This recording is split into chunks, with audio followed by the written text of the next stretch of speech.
Hey, what's up? It's Sean Baligian. What up? This is Joique Bell here on the Baligian and Bell Show. Make sure you check us out on the Woodward Sports Network.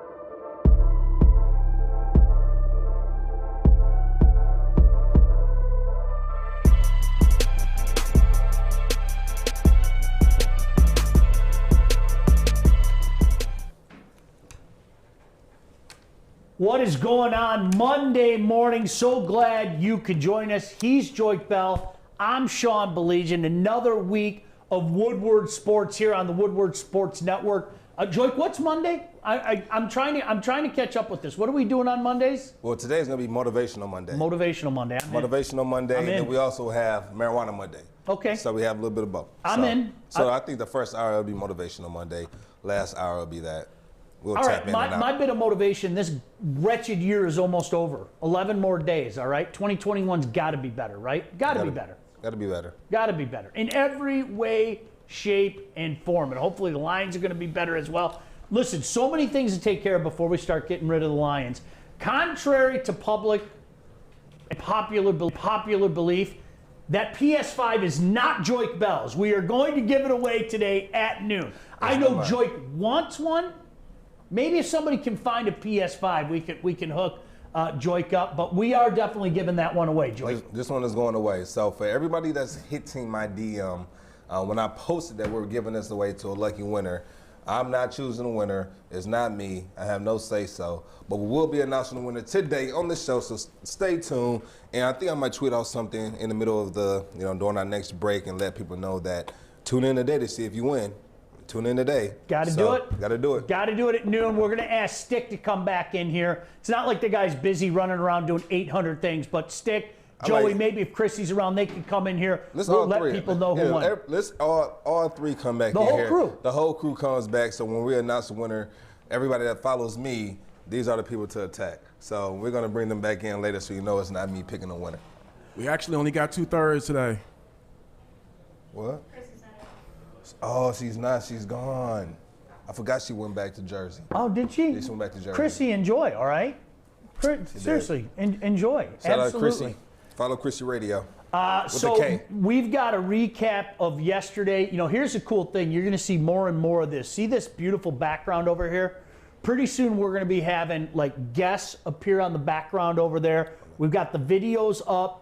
There's so many cool things happening at Woodward Sports. And, the best part about it is, everybody's a team. Like you were talking about, bring those guys in the morning up. We're going to be the same way when our afternoon show is announced. We're pretty excited about that. We're going to have so many different shows here on Woodward Sports, and that's the coolest thing. But, Corey, without further ado, we got a little Lions recap from yesterday. Not that anybody wants to recap it. Let's show it to the people now.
Joique said during the break, that stiff arm. You know what, Joique? The thing that I brought up, Derrick Henry stole another soul. When you do that to a man on the football field, and you've seen that happen a few times now, that's a guy that's just collecting souls. That man runs angry. He reminds me of, you guys might remember this. I think this is more our time, Corey. Susung. You remember him? Yeah. Susung from Mortal Kombat? Mm-hmm. Where whenever he defeated his opponent, he would take their soul. Susung is out here taking Alex Myers. That was his debut too, correct? Yeah. Yep. Just brought up. Welcome to the NFL. Right? It's exactly what it comes down to. That was a wake-up call. Welcome to the NFL. You don't go in like that. Lots of people saying hello already. What up, Joique and Sean? That comes from Darren. What's going on? Welcome back, fam. That comes from Kenny. Rob said, get your popcorn ready. All right. Get it ready. Morning, Jenna, always chiming in. Good morning, gentlemen.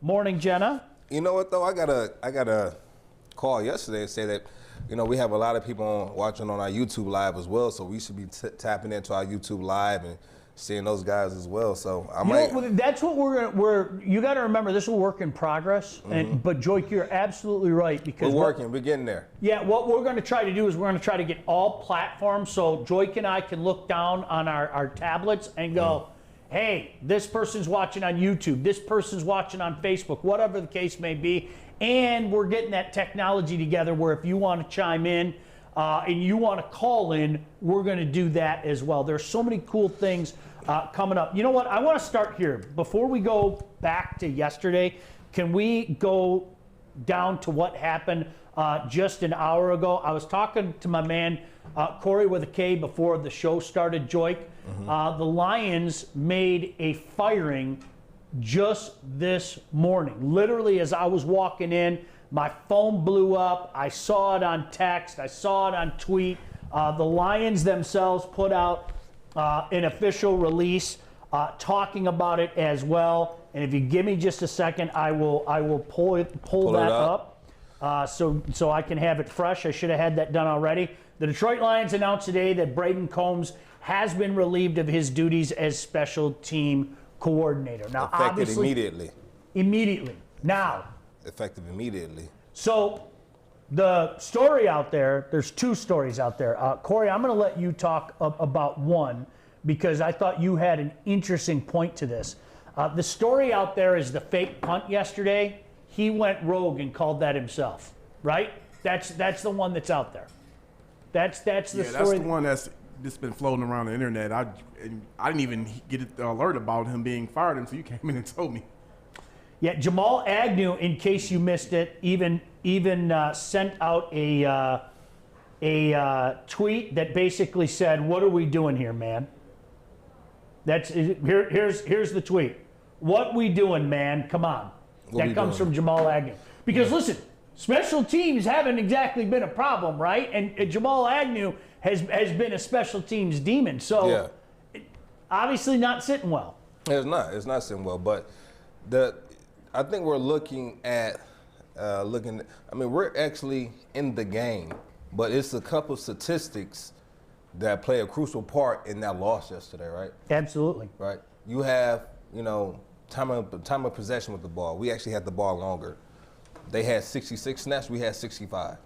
They had 495 was it 495 or 463 total? I forget the exact. Total offense. Let me check that out for you real quick. Yeah, check that out for me. I think that's what it was. Yeah, it was 463. We have 430. So it's not that far off.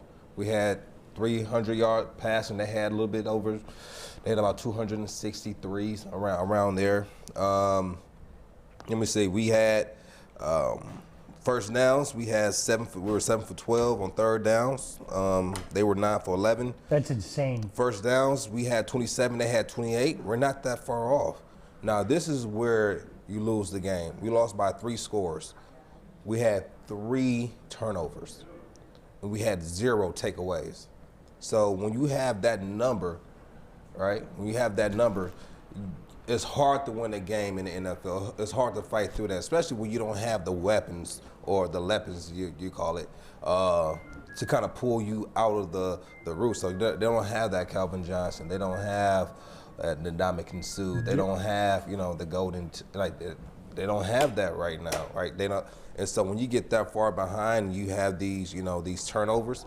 Now I would say that when we got the safety, I would call that a turnover, but statistically, it's not considered a turnover. Yeah. But when that happens, it's hard to win. And we're in that game, we don't have those turnovers. Joique, I couldn't agree with you more. And Corey, very quickly, your offense has to be near perfect when you have a defense this porous. I mean, you do. And that puts a lot of pressure on a guy who's already banged up with a bad finger, banged up with the ribs, Right. and as you mentioned, doesn't have the weapons that it used to have. I give them props for doing what they did. And Matthew Stafford's a warrior. Anybody ever questions that guy's heart again, shame on you. But you are, I couldn't agree with you more. Yeah. Your margin for error is that thin when you're dealing with the defense they have right now. Exactly. I think when we talked last week, I said if we could hold them for under 160, I would be happy. You did. I would say I would be happy True story. with that. I said we can hold them for 160. We held them for what, 147? What was it, 140? What was it? For the rushing yards? Yeah, 160. He had 160. What was his? It was 160 on the dot, wasn't it? Was it 160? Hold on. They had 195 rushing yards as a team. What was Right. Henry? But let me go back to Henry. Yeah, Henry had about that. Henry had 147. Okay, 147. 147. Yep. And he's on mark to probably hit, if he just gets 165.5 yards or 160.5 yards these next two games, he'll hit 2,000. Be the 8th in NFL history to reach that mark. And with the teams he have coming up, is very doable. Oh, yeah. He has Green Bay next week in Green Bay. Now, the reason I say that he has an opportunity to get that in Green Bay because it's going to be -1 degrees, all right, and then with a low of -7, right? And when the weather is that cold, nobody wants to tackle that big running back. Everything hurts a little bit more. That bruise on your leg or on your hand or your arm is throbbing a little bit harder. You feel everything, every hit. The ground it feels like concrete. And when you make that contact on the field, I'm telling you, no one wants to tackle a back that big and that physical in those weather conditions. Nobody wants that. I thrived in Green Bay. I loved it. Yeah. I love playing at Green Bay. Yeah. You're on grass.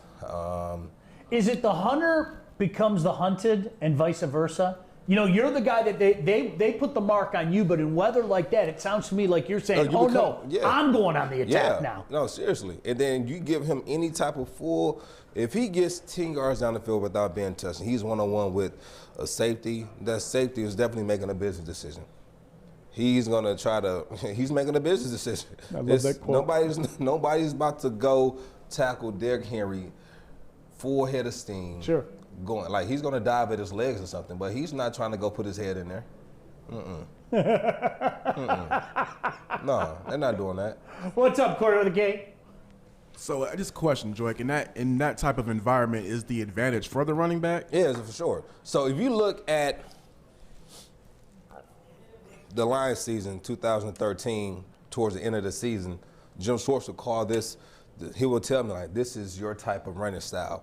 Get all cleats in the ground, head down, running forward in these conditions," because he knows, and he's a defensive coach. He's a defensive, like, I'm not gonna say he's a player's coach. Sure. But he's like a defensive player's coach. Yeah. And so he understands like when you're in these type of conditions against a back like this and this size and this physical,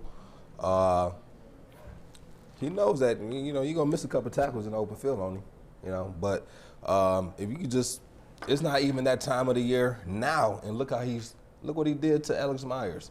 Oh man, that was a wake up call for him. Took his soul. Poor kid. Welcome to the NFL, kid. Welcome. I mean, Hey, Joique, do you ever remember stiff arming somebody like that? yeah. In Green Bay. What's your most memorable one? Clay Matthews, when I put his face in the dirt and he grabbed my hair. That's right. Holy crap. Yeah. I took his face and put it right in the dirt, and he didn't have nothing to grab. He was just reaching for and just grabbed my hair. I'm like, bro, you got hair too? Why would you? But he got up and apologized immediately. Yeah. And so nothing transpired, but like, it would have been there. Yeah. Like, it's like, I don't know if he just didn't know, he couldn't see, so I think he was just grabbing for anything. Yeah. And so he just grabbed my hair, like twisted my neck, and I got hit from the side, and but luckily I was all right and didn't break my neck, so I bounced back. Jeez, oh Pete, how hard did he yank it? No, I mean it twisted my whole body. Jeez, oh Pete. Yeah. Unbelievable. Yeah, he let go, I think he let go towards the end once he realized. But no, yeah. Unbelievable. Just that one. I got a couple of them, but that was one good one. I want to get to this. Where is Demetrius said, play of the game, in my opinion, is when TJ fumbles the ball on 3rd and short, down by contact. Tennessee won the challenge. And now here comes Tom Bleepin Brady. You know the thing that jumps out to me? Let me see. I really like TJ Hawkinson, man. I think the guy's turning into something special. I get it. There are people in this town that are never going to give that guy a chance because where he was taken, and you can't take a tight end that high or anything like that. But Joique, I'm going to tell you what. I think this guy's on the verge of being something special. I really do. You don't like to see that. How many Hall of Famers have we had that we took first round as tight end? I can think of one. Mr. Sanders, Charlie Sanders, right? In the past 2 decades, since 2000 to now. Don't want to think about that. How many tight ends have we taken in the first round? Pettigrew, Ebron, Hawkinson. Hawkinson. Yeah. All right. And how did things go with Pettigrew? How did things go with Eric Ebron? How did things go with TJ? You know, every time we come, we say, give him time, give him time, no, give him time. we talked about this last week. Pettigrew was a good player. He was a good player. Pettigrew was Eric not a Ebron guy was that, a good player. Yeah. I think both those players were better. He shouldn't have been taken at 20 overall. Hey, I think I like Pettigrew. I think he had fumbleitis. But I think in crucial times of the game, he came through. Best blocking tight end I played with. And I think best all-around tight end I played with. Eric Ebron, he's a great weapon in the passing game when he's catching like the routine catches. He'll come out and make a catch. They're like, how did he make that catch, and then drop one right to him? Yeah. Right. Yeah. I think he's getting better with that as he continues throughout his career. Is it a concentration thing? Like, how would you describe that as a player? It's a concentration thing, but we catch the ball so much in practice that sometimes we can lose our stop paying attention to details. Okay. Like look the ball in, tuck it, and then run. We get to a point to where, okay, we do this all the time, routine, and it's like riding a bike, and we just hop on there and we go to catch it and just, we're worried about, making our move rather than securing the ball first. And that happens to some players every so often, but the great players, it doesn't really happen to them. It doesn't. Like I don't see Larry Fitzgerald doing that consistently. I never saw Calvin doing that consistently. I didn't see, you won't see DeAndre Hopkins doing that. It's some players you're not going to see it, as often. But that's part of the game, and I think TJ has to step it up. Like I said, especially when your quarterback is hurting or when the second string comes in the game, you have to show I'm a first-round tight end. I'm gonna make these plays. I'm gonna step up in these conditions. I'm gonna step up when my team needs me, and you just need to be consistent. Like Kelsey's not dropping that. Yeah. It's not gonna happen. Yeah. No, it's good. It's good logic, man. Lots of guys have brought this up. I heard this yesterday. And a couple guys have brought it up already. Scott said it. Another guy, Steve, said it. He asked, why are running backs allowed to use a head slap, but nobody else is? So was that a head slap, or was that a stiff arm? That was a vicious stiff arm. Okay. That's what it was. Like, that's a vicious. And you're the ball carrier, so it's not like we're doing it without the ball. So that's just another way we can protect ourselves. Sure. When I stiff arm, I have 2 different stiff arms. I'm giving my nephew one of my stiff arms. It's a secret. We can't put that out to the public.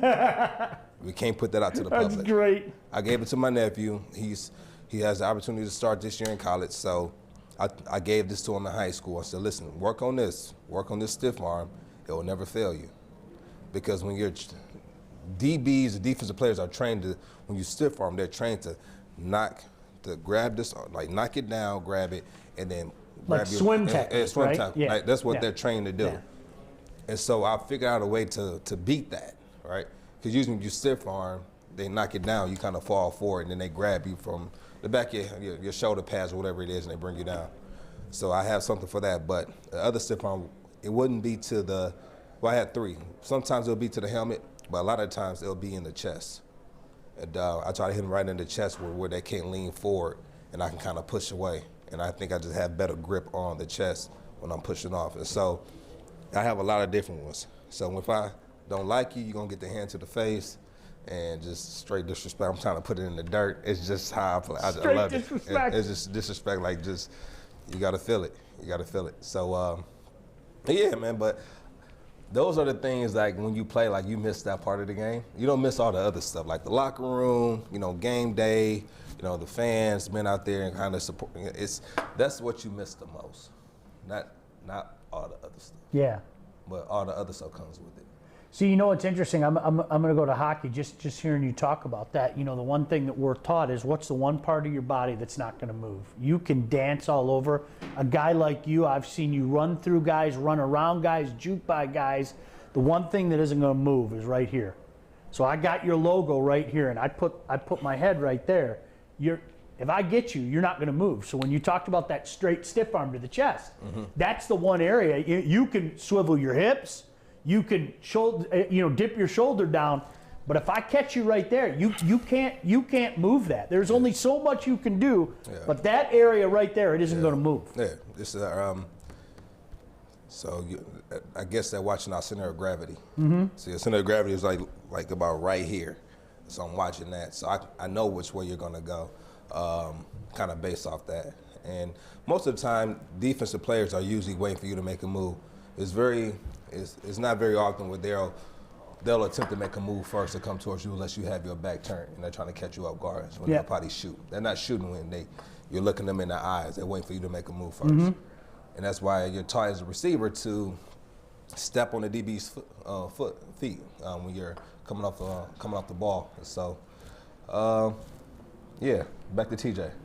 Lynn said, Corey, we need to see that video. Corey, do you have the stiff arm? Can you cue that up? Can you cue that up for us? For the Joique stiff arm or No, Derrick Henry stiff arm Henry. From yesterday. Yeah. Carolyn nobody said, wants to see my stiff arm. Bring up Derrick's. Love TJ, period. Ollie and Isabel said, we cannot complain about our offense when our defense cannot get off the field or making any stops. Our defense got shredded week after week. Instead of letting the DC go, we fired the special teams coach. You are not going to win football games when you have the defensive lines have right now. And that's why one thing that hit me yesterday, and I'm not a negative person, this is more realistic than negative. Joique, this rebuild for the Detroit Lions is going to take longer than I think all of us think, because there's so much work to be done on the defensive side of the ball. I think Aquara is a heck of a piece, and it's nice to have him moving forward. You know, let's see what Oriarie is moving forward. I like what I've seen so far, a guy taken in the 5th round. Okudah, again, you people that want to call him a bust, man, he's a freshman cornerback in the National Football League. Come on, man. I want people to understand Give him a little time. I want people to understand, and I've told you this before. He's coming in with little to no leadership in that DB room. Yep. Now, people say, well, we should have kept Slay, and Slay was a better cornerback. And I want people to understand, Slay is a great cornerback, but when he came in, he had great leadership in that room. Right? He had Rasheem Mathis, who was going into his 10th year, and he was a veteran. He was a veteran, a smart veteran at that. Great leader, great person having a locker room, and he connected with Slay and was able to coach Slay up and say, listen, this is how you prep, this is how you prepare, this is what you look for. And he doesn't have that. Yeah. So he's out there just talking to the coach that might or might not relate to, one of those kids that he wants to get to know you before he can trust you. You know, and he's one of those guys, and he has a ton of talent. You just got to be patient and wait for him. Yeah. You just be patient. Give him another year. Especially, can you imagine working under this off season as well? I mean, it wasn't like the off seasons that we've had in the past, where we're all out there and, camp is going here and you got the OTAs, you got this, that, and the other thing. I mean, so much stuff was done, via Zoom and all that stuff, right? I mean, it's crazy. This wasn't an easy situation, and it's never an easy situation for a rookie cornerback in the National Football League. These are not excuses. This is reality. And I've been saying this for a while, Joique. If we see Jeff Okudah struggling a year from now, let's revisit this. If a year from now he's still having some of the problems that plagued him this year, well, then maybe we can have that conversation. Maybe we can say, all right, I'm not seeing him get better. I'm not seeing him learn from mistakes. Right now, it's simply not fair to pin this crap on that kid. It just isn't. It's not. We have somebody here named Carolyn. TJ is very good and getting better. We complained about him being drafted in the first round. He didn't draft himself at that position. It puts a lot of pressure on him. He's trying to answer that. Look how hard he trained coming into this season, coming off that injury. He's a great dude. Now, Carolyn, we're not attacking TJ the person. We're talking about his play. We're not saying he's not a good tight end. We're saying to be drafted first round, to come in, we expect a first round performance. Now, TJ is a good tight end, but there's certain plays that you have to make to help out your quarterback, to help out your team, to put us in better positions. Now, I think he's working towards that, and he might get there. He's just not there now, and we need it now. And that's what we're talking about. We can't keep saying, let's give him time. He came off the injury, come play, make the simple catches, make simple plays. We're not telling him to do anything extravagant. Just if the ball hits your hand, catch it. That's all we're saying. Yeah. That's all we're saying. I like the kid's future a lot, for the record, Carolyn. I'm not trying to be PC at all.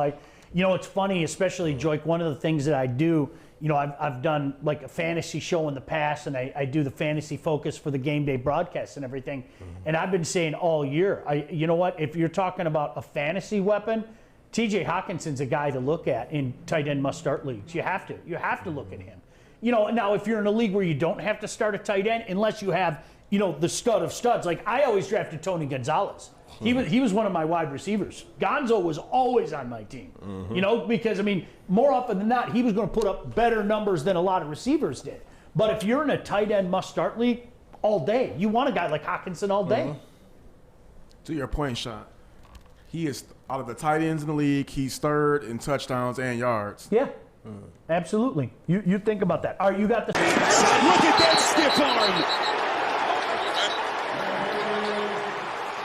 Get aggressive, and then if you're running sideways, forget about it. That's Josh Norman all day long.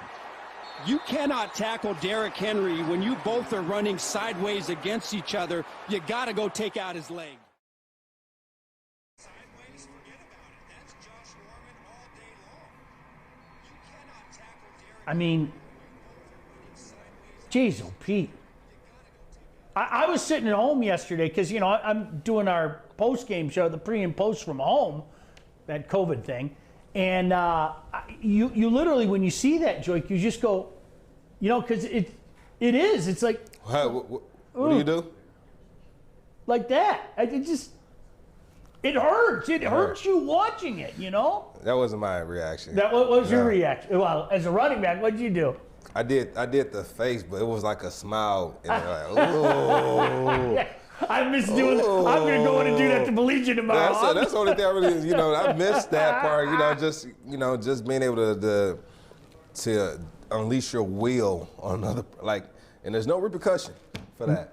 I'm surprised he didn't have a concussion after that. He bounced up like he bounced up from him. So I give him credit for bouncing up and walking back like nothing ever happened, but that was a vicious stiff arm, man.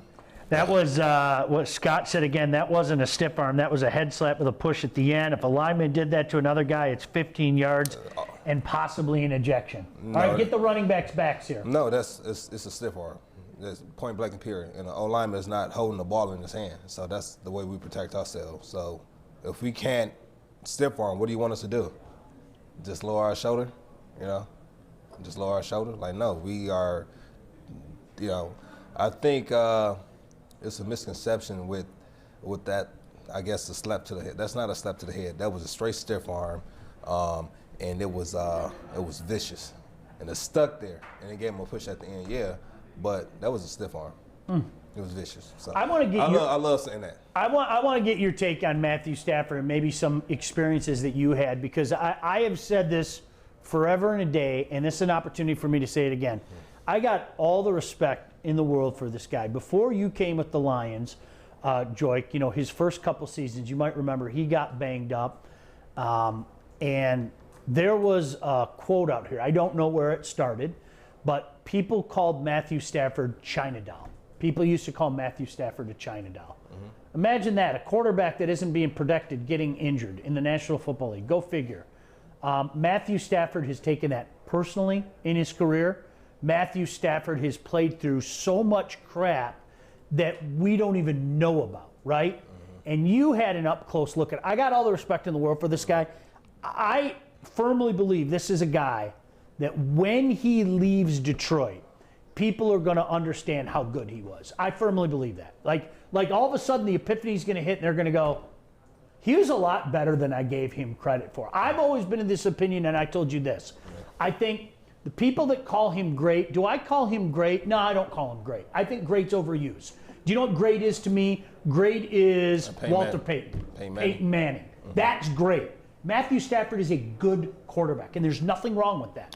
I want a good quarterback. I want a guy like Matthew Stafford. And the people that say he sucks, you're out your mind. I have no other way to say it. But you played with this guy.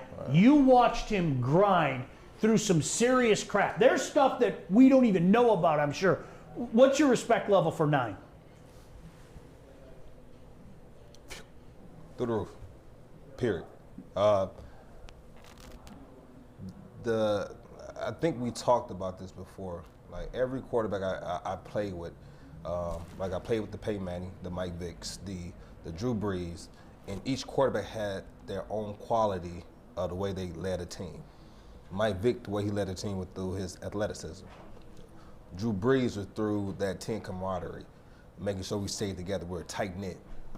Peyton Manning was through preparation, being a perfectionist. And then Stafford is through his toughness, not talking too much, through his play and through his toughness, being able to fight through. I don't think Stafford missed the game when I played there, and I was there for 6 years. I don't think he missed the game, and he was beat up and playing through every. In the NFL, like, you know, running back, we're going to be beat up. We're expected to be able to play through that. And some of the hits he was taking, I'm like, wow, I don't know if I will come back from, you know. Now, I think I gave you this example. We were playing the Vikings, and on the first play of the game, I think we had some type of miscue because we had the nickel coming off the end, and our tackle went out to block the nickel, and I had to go block the DN. And right when I was about to block the DN, he came back and tried to block the DN, and we missed both. I ended up taking the DN because I had to make a business decision. Do I want him to get hit by a nickel or a defensive end? And so I took the DN. So I just got to take this guy, and took him. Was it Jared Allen? I can't remember who it was. I see that son of a in my dreams. Jared I don't Allen, know who it was. Son of a gun. I don't know who it was, but nickel came, caught Stafford right after he threw, right in the rib. Stafford could not breathe. Got up slow. We helped him up. Got up slow. Went to the sideline. Got the play. Came back to the huddle. Caught the play and could barely breathe. Trips right. Like could barely. Like I'm Stafford and we're in the huddle. Like, Staff, do you need to go out? He like, oh, call the play. We run the play, and we win that game. And Reggie was out, so it was me, Theo Riddick. Who else was it?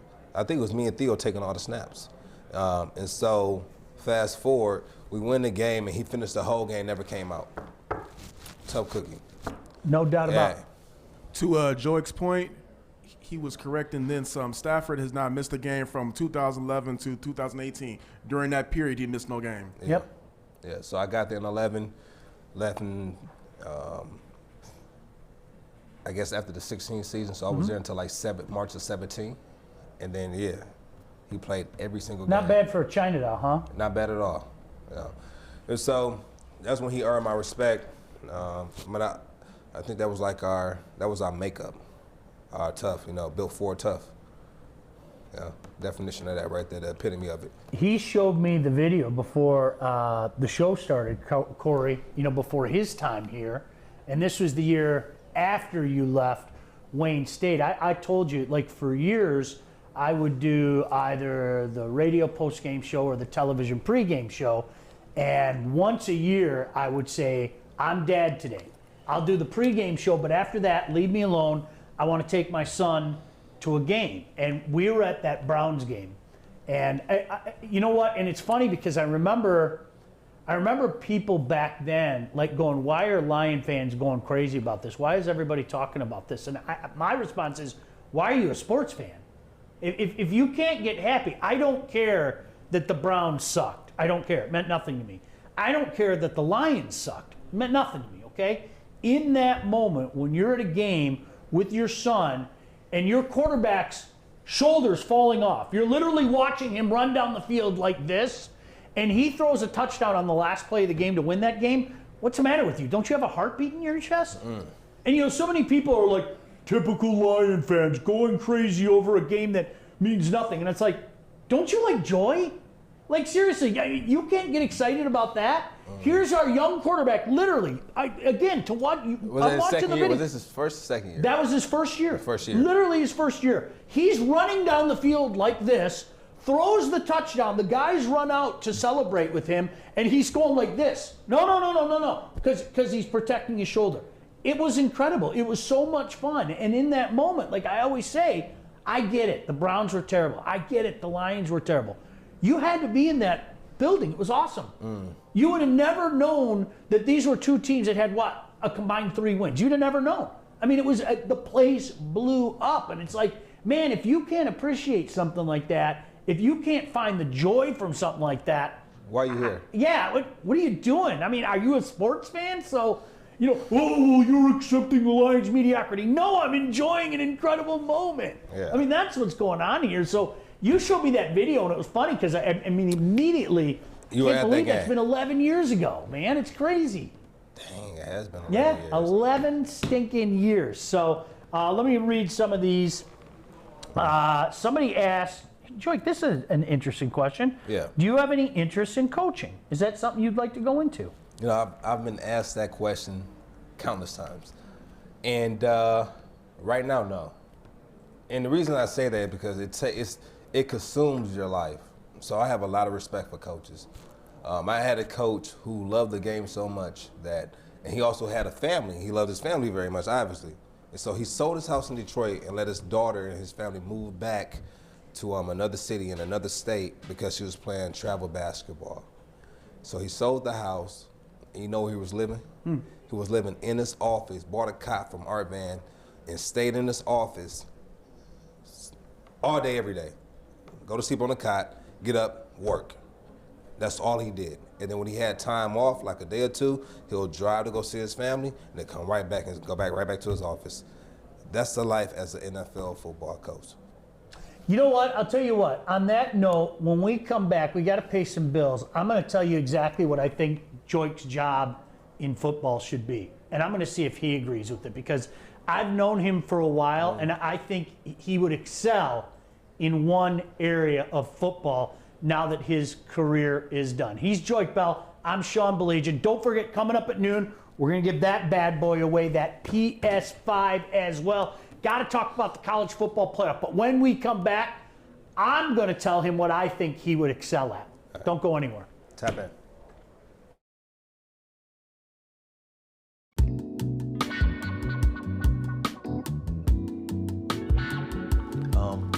Dude, what's that? Hey man, it's the new Lefty's cheesesteak ad.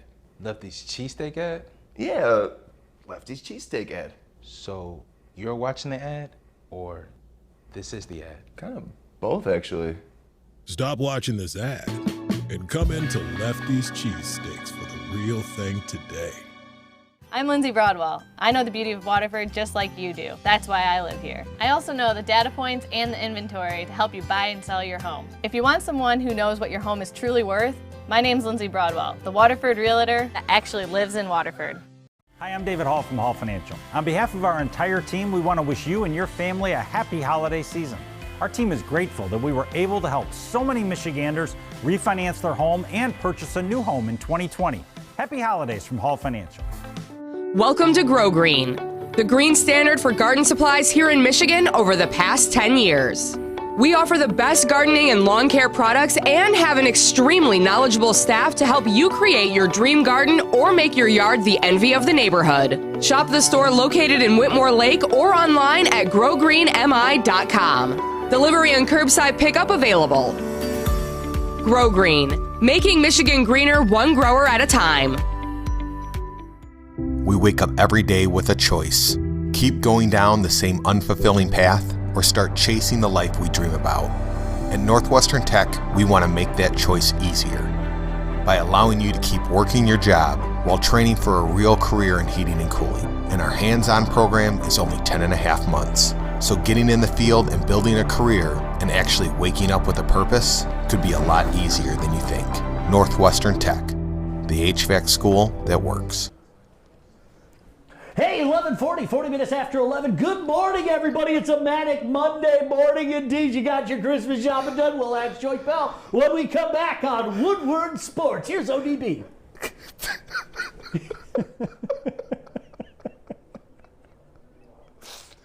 Are we live right now? Are we live?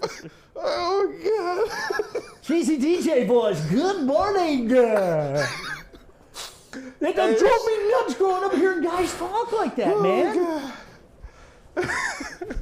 On Power. I didn't think you were really going to do it. On Power Woodward Network. Oh, my God. That's hey, what's hilarious. your 5 and 5? Well, you're at the 5 right here. Oh, shut up.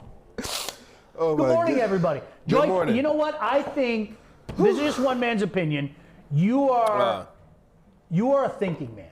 Uh-huh. You are. You're a thinking man. You're a dude that you think things out. I think you could be a good front office guy. I really do.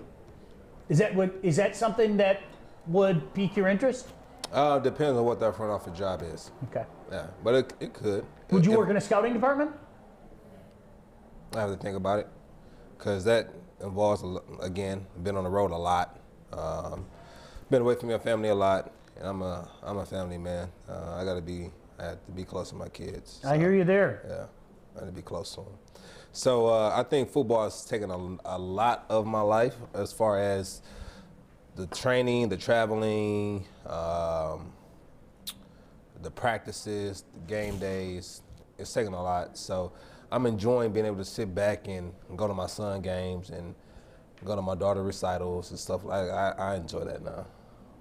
I like that. Dude, you're preaching to the choir. Yeah. I had, without giving away too much information, I think you know this, I had the job that I got into this business for sitting right there looking at me. You know, something I thought about since I was 16 years old. And the opportunity presented itself, and I was like, no, you're gone all the time. I'm sorry, I'm one of those people, I liked going to my son's games. Right. I liked going to my son's concerts. I liked going to my daughter's dances. I like being around my kids. Right. And it's funny because here's something you thought about. Like for me, I thought about it my whole life. And then when the opportunity presented itself, you know, you have that moment where you're going like this, right? You're pumping the yard, you got, you know, and then you're like, I don't want this. And I'm gone all the time. All the time. And so I just remember growing up how excited I would be if one of my parents came to my game. Yeah. And so I want my kids to be able to have that same feeling when I go to the game. And I realized how much they enjoy me going to the game, where I would go to my son's basketball games, and the coach would pull me to the side after the game. Like, whenever he comes to the game, he plays defense a little bit harder. He tried to make more plays on offense, like whenever you're here at the games. And but that's something I already noticed when I went there. Because sometimes I would get to the game and he won't be able to see me in the crowd. So I'll just watch to see how he plays. And then I'll get somewhere where he can see me, and then it just turns it up a notch. And that's how I was. Like, whenever my dad came to my games or my mom did, I will always try to turn up a notch. I don't know what it is. Yeah, it's the best feeling. It is. It's like a, hey, Mom, look at me. Hey, Dad, look at me moment, you know? Yeah. When you're a kid, you always, hey, Dad, look at me, Mom, look at me. You know, so it's kind of, I think that's kind of what it is. You know. Some comments on here. Tony said, if we lose Stafford, we are really going to miss him. I wouldn't be surprised if he wins a champion. I hope he gets another contract with us. Vinny said the Dallas game was another one where he's banged up and he reached over the line to win that game. Yeah. Carolyn said, definitely, I've been through the quarterback carousel since the 70s. He's the best we've had, and we aren't grateful. We are. The Dallas game. Dallas game. Yeah. I was actually, I was on the team there. Yeah. That was a great game. The fake spike. The fake spike, the band. I think check my fact. I think we were down by 3 scores that game, and then we came back towards the end. Fact check me. I think the crowd was kind of leaving. The crowd knew it was going down, so you can tell like the fans were kind of getting out of the game. So in my head, I'm thinking, how can we get the fans back into this game? We had a run where we were running power out of gun, and I remember it was going to the right side, and I had to bounce back because nothing was there. They sent the blitz on that side and kind of clogged it.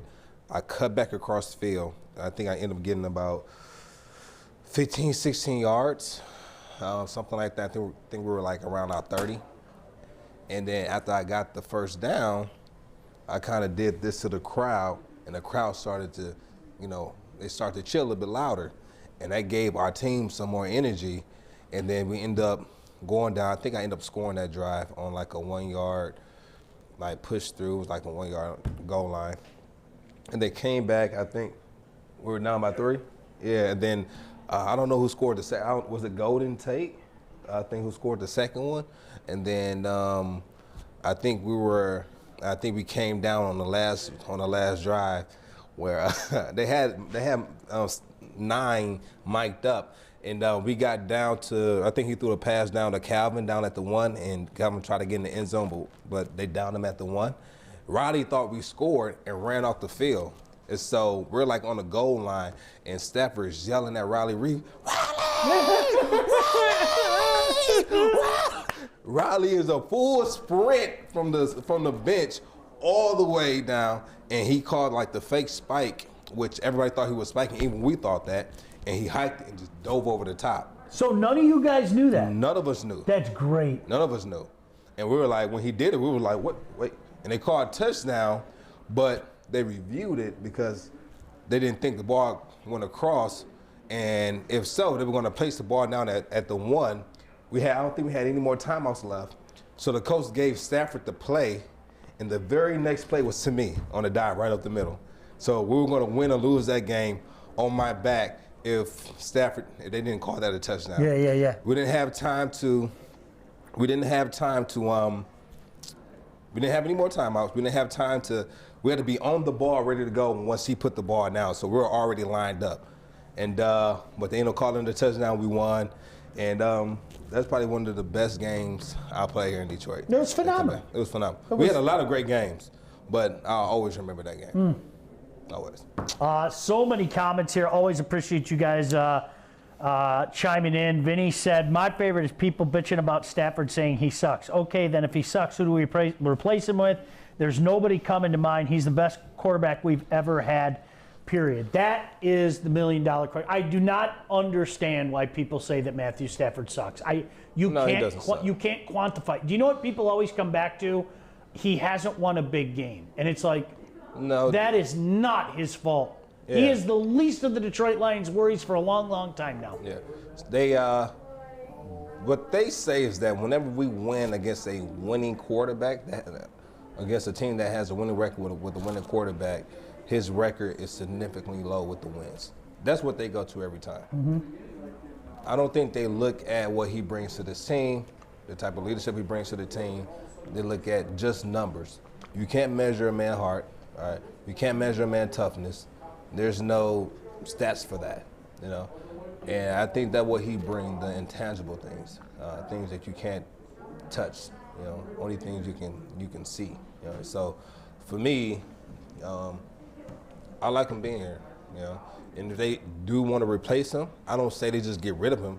I say they keep him here and bring in another quarterback to kind of learn from Stafford, kind of learn how he prepped, to kind of see his toughness, because the things that he has, you can't really teach, right? You can't teach it. So I love Stafford, man.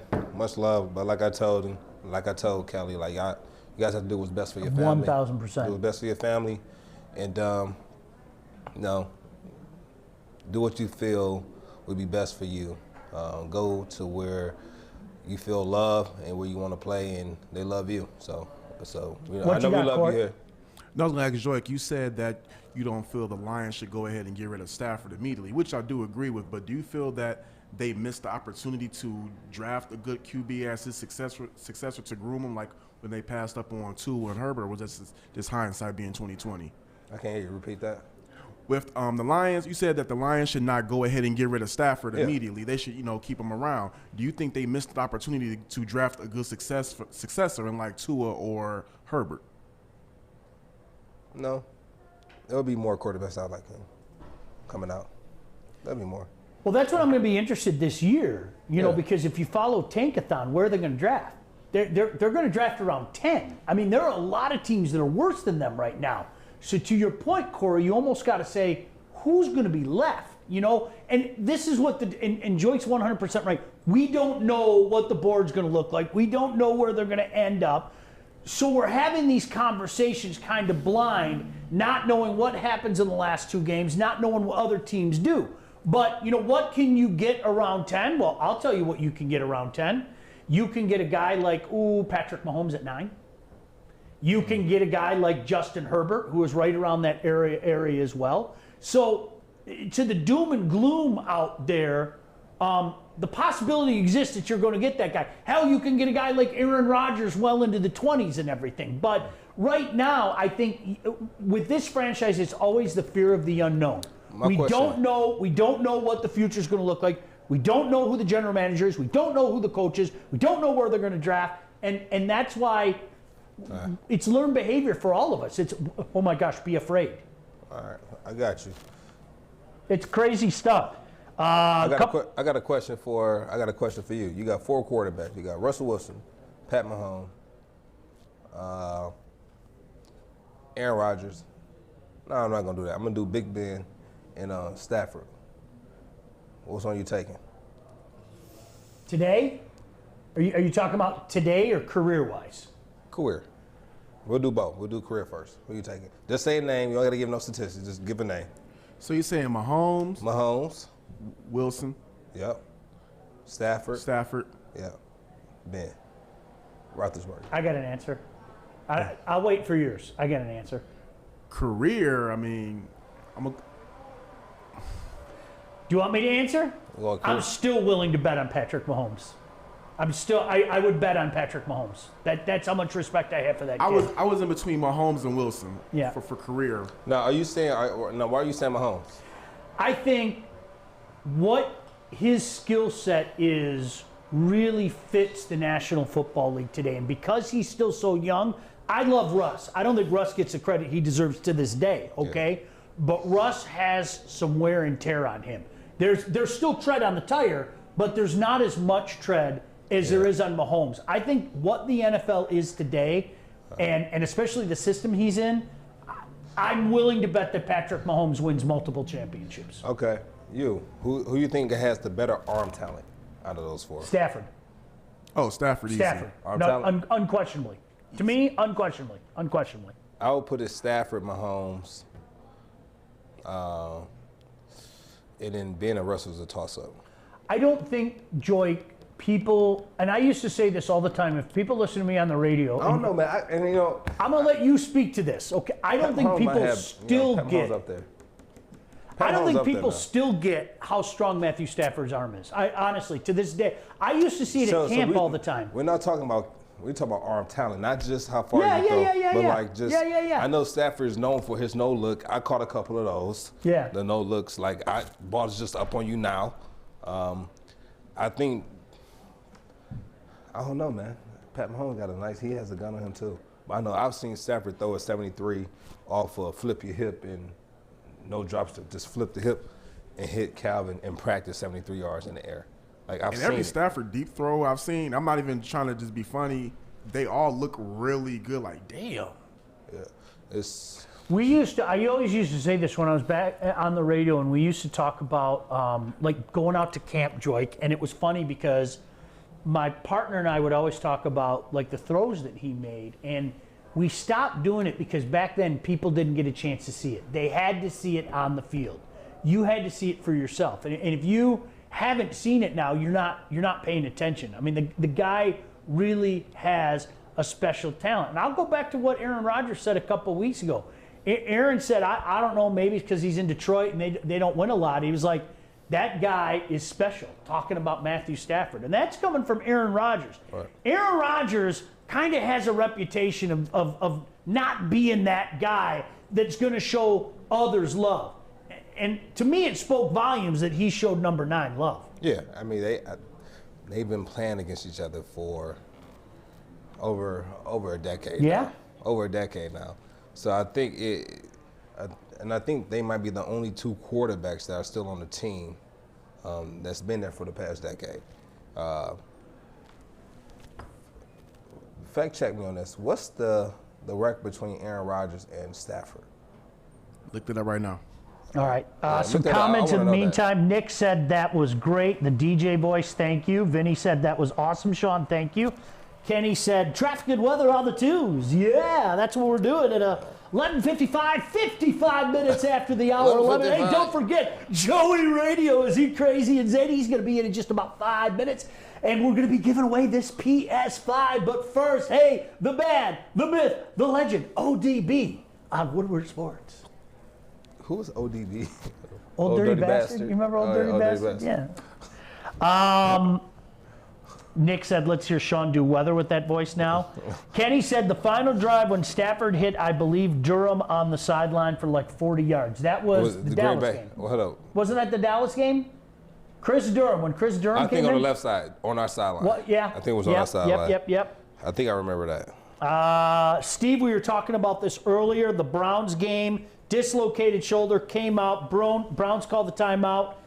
He came back in, threw the game winner. I'll never forget it. And it was funny because somebody else was there that day and said the stadium was so loud in a half-filled stadium. It absolutely was. That was Sean's Power 96. It was Power 96. That's right. The 96 days of summer. Hey, we're giving away gifts each and every day. 96. Here's the Queen, Queen Bee, on Power 96. That's hilarious, bro. Tom said Wilson BYU if he needs a year at 10. Tom, you know what I worry about? I think the word is out on him. I talked to one of my buddies, and Joique, I'm going to bring him in once the new year starts. One of my buddies is a scout, and he told me point blank, there is no way that he believes Wilson's going out of the top 5. That people know what a good quarterback he is and what a good future he is. Yeah. So this is a guy that, maybe right now, if you look at different mock drafts and everything, you're seeing him 8, 9, 10. My buddy swears to me, who's in the scouting world, he said, everybody knows who this guy is. He'll be a top 5 pick. So that's the way that goes. Staff made the sidearm throw acceptable. Lion fans just want the glory years of the 90s. I loved it. I didn't appreciate it as much as I should have. I admit it. Those guys didn't win as much as they should have. They all openly admit it. I've had conversations with Corey Schlesinger about it, Herman Moore, Lomas Brown. They all kind of say the same thing, that why didn't we win more? Those teams were so good. Who was that quarterback at that time? Well, you had Eric Kramer replace Rodney Peete in 91. Pete blew out his Achilles, and Eric Kramer came in, and then Rodney came back in, and then Dave Craig came in, and then Scott Mitchell came in. So you never had like that consistent guy at quarterback. All right. Can you imagine if you had a 9? Yeah. Can you imagine if you had 9 back then? It's tough, man. Oh, geez, It's tough to win games when you don't have that stud QB. It's hard. It's not too many teams that have won the Super Bowl without having that stud QB. Yeah. Yeah. I know defense win games, but without that quarterback keeping your defense off the field and making plays and putting points on the board, it's tough. Yeah. It's tough. It really was. I mean, it was Pete. He got hurt, Kramer. Dave Craig. Andre Ware didn't work. And then we went to Scott Mitchell. They signed Scott Mitchell from Miami after that as well. Eric said, I'll never forget your Lambeau leap, Joique. I did a leap. And then Vinny said we got to do a touchdown wave in studio. So good stuff here. All right, it is noon, as we promised. Joey Radio. Have you guys checked these guys out? Joey, why do you Seriously, have on great why job you have on in the morning. Talking to some people. Great job in the morning. Are we talking to people? We're not talking to nobody. All right, do I have to turn this up? Oh, do I have to get mine too? We got to get our headphones. Listen, we got a room right now, a waiting room of our top 5 finalists to win this I'm gonna get PS5. This on. You know what? This is almost like a video where we're doing one of those we're doing one of those charity songs or something. We're all going to be sitting here like this, singing "Do They Know It's Christmas" or something like that. So we'll do something like that. So all right, I can't wait to do this. So we've been talking up this PS5. By the way, Joey Radio, great dude. Make sure you check out their show in the morning with Krissy and Stick. Joey, I'm gonna let you take this over. I'm intrigued to see how this works, man. No, I need you guys. I need you guys to introduce what we're giving away because I know you guys are big gamers. Joique has been talking about PS5 forever. Listen, guys, tap in right now to the Woodward Sports Live Network right now. We're going live. We're giving out this PS5. We're giving it out right now. Tune in, see who wins it. It might be you. It can't be me. We have Joey right here. Now, wait a second. Is he live streaming? I'm live streaming. This guy is quick. Putting us to shame. This guy's quick. We're going live with it. All right, so I'm going to preface this real quick. So first off, we got to shout out my boy Mike over at the Meyer in Royal Oak. That guy's freaking amazing. Thank you. You'll literally kiss him. I'll make out with him like he's that freaking awesome. But he has a wife. But so this PS5 we're giving away right now. So I flipped the coin to see which platform we're going to pick the winner on, right? Okay. So the platform was heads. So we picked the winner from Instagram. So right now we got 5 people in the waiting room that we're going to possibly pick right now. Oh, look at this. And I'm going to pass the phone over to you because this guy doesn't know that he's the winner. So could you say his name right there? I can do this. Do you want me to do it in the cheesy radio voice? Yes, please. Yeah, representing Central Michigan University, ladies and gentlemen, the winner of the PS5 from Woodward Sports. Please give it up for Adam Marcero.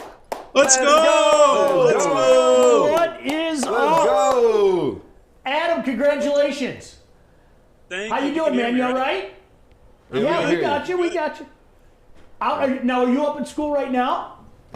No, I graduated in May, so I'm actually just out. Oh, congratulations! Okay. Where are you at now? Where are you staying? Living in Canton with my parents right now. Okay, so how do you plan on coming to get this? I will drive out there. I'll do whatever it takes to get it. So that's awesome. Outstanding! Congratulations! Now, Marcero, that name sounds familiar to me. Do I know some Marceros? You probably know Jeff. Okay, I do. As a matter of fact, that's great. Congratulations, man. Conflict of interest. Yeah. Here we go. Conflict of interest. I saw that name and I was like, wait a second. Listen, I had nothing to do with the picking. to do with it. I'm not even on Instagram, just to let you know. All right, so real quick. So what was his name? Is it Greg? Adam. What's the first game you're downloading on this? Oh, you know that new Spider-Man game, the Miles Morales version, the one that's exclusive to the PlayStation, looks insane.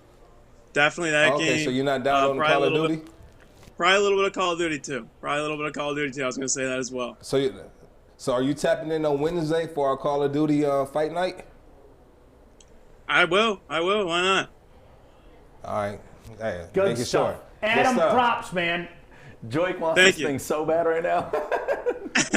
All right, we're gonna give you till 1 o'clock to get down here to grab this. If you're not here by 1 o'clock, it's all mine. I'm gonna take it home. Take that, man. You get your butt down here. We're gonna give you the 1 o'clock. You have 56 minutes and 46 seconds left. So that's awesome. All right, Adam. Hey, congratulations. Merry Christmas to you and your family, and congratulations. Thanks for watching us, man. Thank you. Christmas came early this year. Thanks, guys, and I love everything you're doing. Good stuff. A couple days keep them on hold. You guys going to keep them on hold, get all the pertinent information. All right, Adam Marcero, the winner. This was a great thing. Again, special shout-out to the guys at which Meyer? I want to make The sure. Royal Oak Meyer. The Royal Oak Meyer. The entire team over there, like I'm telling you, like even Kelly Stafford went there when she dropped off all those thousands of dollars of toys. Right. She went to that location, and Mike over there, he held this for us. He said, listen, I want to give away this last PS5 that I got in my store, the last in the whole state. I want to give it away on Woodward Sports with the Baligian and Bell show. He requested Baligian and Bell show. He didn't want our morning show. He wanted it with you too. Oh, okay. You too. Do that noise again. A little static here.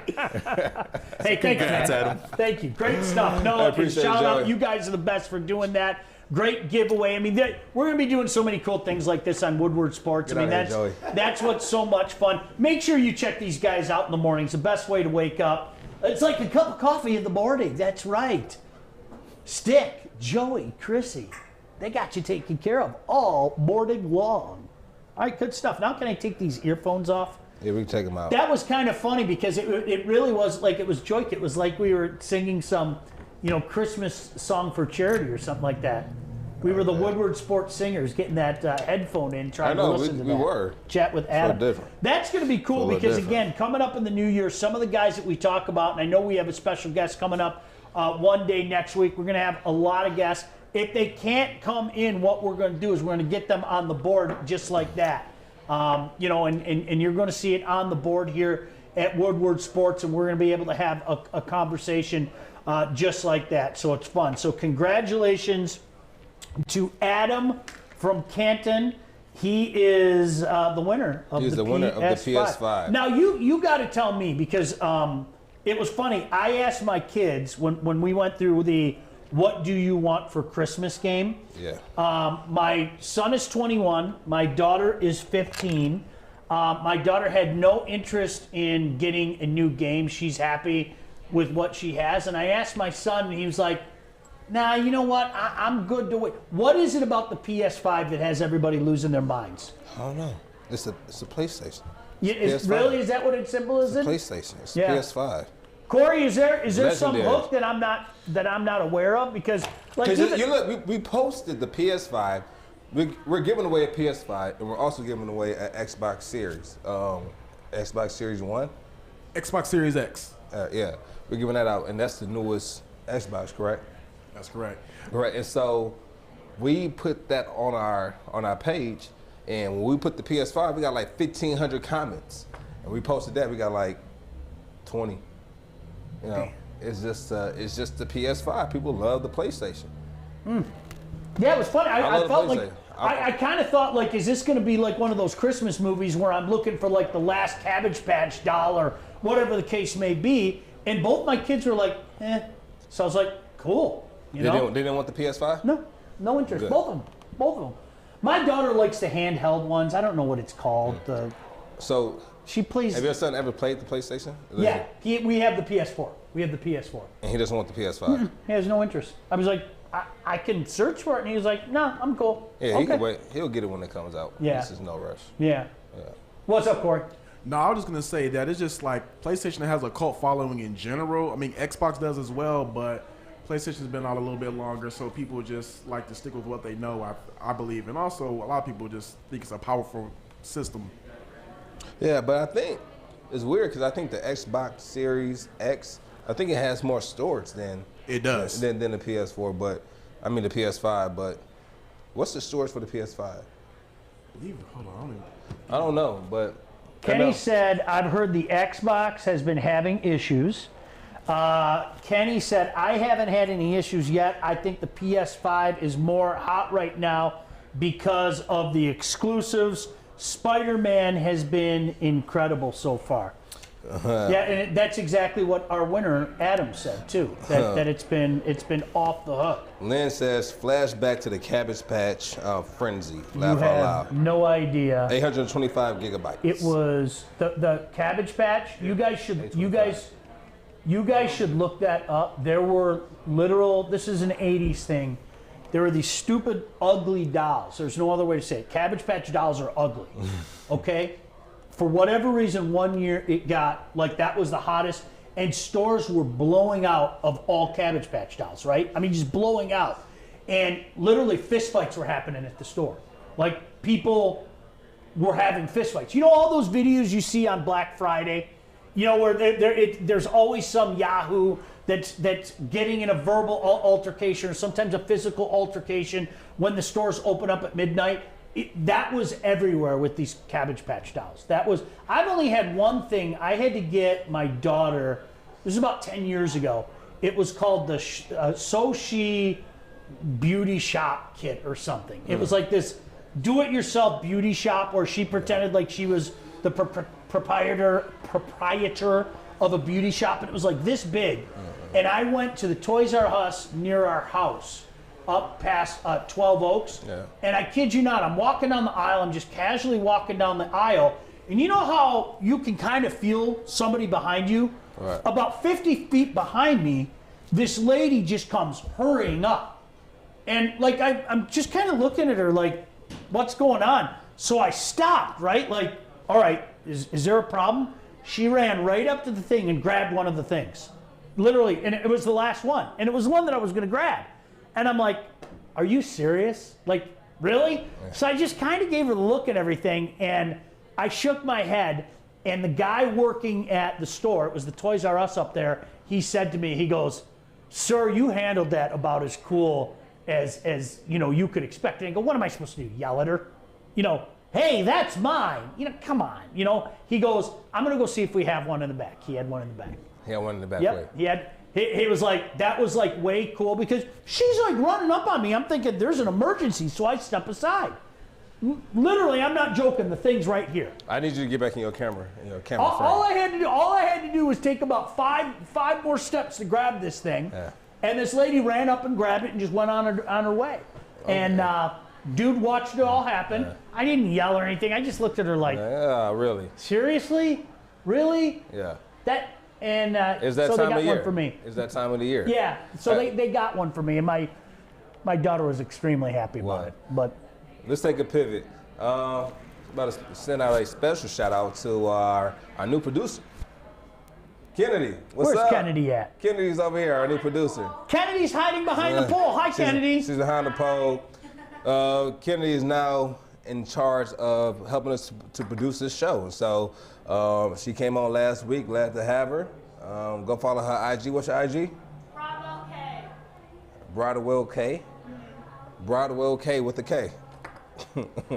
I like it. Yeah, we're building the family here. There's no doubt about it. I mean, like I said, so many things coming up. So many cool things to come in the future. It's gonna be dope in here. So you guys stay with us. You have no idea. Trust me when I say that. There are things in the works right now that I don't even want to talk about. That you know, every day there seems to be more and more being added to this, and we're going to be adding more shows. An afternoon show. We start our barbecue show in a couple weeks. Me and a couple of my buddies and everything. So it's going to be a lot of fun. It's going to be a lot of. Joique, what was this week like for a player? You have a game on Sunday. You still got your business to take care of, but oh, by the way, you have Christmas Eve on Thursday, you have Christmas on Friday, and then you have to hit back to the field on Saturday. They moved the Lions game, of course, to Saturday. What was that week like? I mean, how much are you guys practicing? Because you got to get that family time in, too. Yeah, so the team they're very considerate of family time, especially when Coach Caldwell. He was all about family, making sure. I remember when Schwartz was there, we didn't really bring our families to the facility, but with Coach Caldwell, he'll have different events for, like, you know, bring your kids in day, and he'll, you know, bring in certain things for like the kids to play with, like 40-yard, like fun stuff for the family. Sure. And so for him, like family was a huge thing, and so you know we'll come in the morning for like a quick walkthrough, and then let us get back home to our family, and then he'll also come to the team and say, listen. Would you guys rather come in the morning, get it over with, or would you guys rather come in after your family time and come in the evening? And so we had say-so when it came to like scheduling. And so we had this thing called the leadership board. I was part of that board where we'll have one guy from each group have a meeting with the head coach, and we'll talk about the team concerns, things that's going on, the scheduling, team logos, slogans, models. So we'll have these meetings with coach like once a week, and to kind of plan out the week.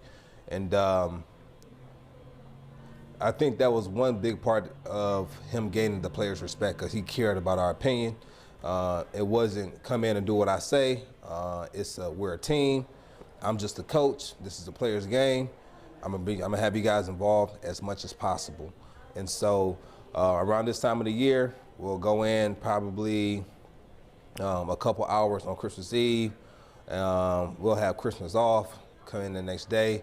Now that the Lions have a game on Saturday, I don't know how that'll work. I think they have to come in on Friday, even if it's for an hour, for a quick walkthrough. No meetings afterwards. Come in, let's go through a walkthrough. We'll send you what we're gonna go through on your iPads or on your Surfaces, whatever it is, on your mobile devices. Go through it, come in, this is what we're doing, hour, go back home to your families. That's what people don't understand. The average person doesn't understand. The holidays blow for you guys, especially if you're a Detroit Lion. Guess what? Thanksgiving doesn't exist. No.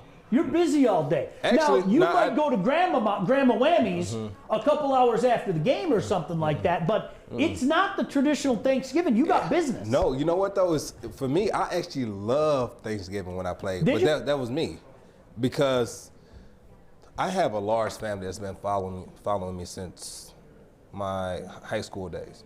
And so even in college, my mother will rent a charter bus to bring everybody to my college games. So we'll rent charter buses, and we'll have like 40 plus people at my college games.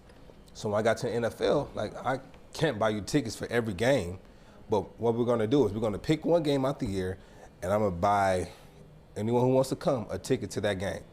And so I will always pick Thanksgiving, because that's like, I'm a big family person, so I want my whole family here. So I have like 40 to 50 people at a game. And how I would finesse it would, I would do these interviews or these shows for the team, and in return, they'll give me a suite, and the suite would come with like 30 tickets. So I had those 30 tickets. I'll also get tickets from like teammates who didn't have family coming in, and just invite them over to the house after the game. A lot of my family would stay behind and finish cooking. Like, my mom would stay back. Yeah. My grandfather didn't like the noise, so he'll stay back. My grandmother would stay back to help cook. My sister would come to the game. My dad would come. And because they come to all the games anyway. And so Thanksgiving for me was like a big family gathering. So when I leave the game, we play first. We play at 11 o'clock. And so we're done by 1:32. I'm home by 3, just in time to catch the Dallas game. And the food is done, prepared. We say the blessing, we eat, we sit back, kick our feet up, and watch the game. And Beauty. It's a chill. It's great. It's a great time. And so I enjoy it, man.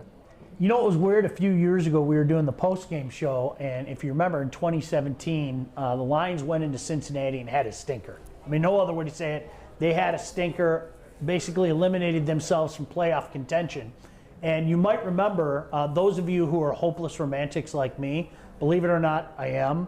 I'm one of those guys, I need a white Christmas. I got to have it. Right. And so the fact that there's snow in the forecast now on Christmas Eve, I can't tell you how happy I am. Right. There's nothing like that snow coming down about 4 o'clock in the afternoon on Christmas Eve. I turn into a little kid again. And you know, the last couple of years around here have been green Christmases. But in 2017, it started snowing about 11 o'clock in the morning, and I was at the radio station all day at the Fisher Building.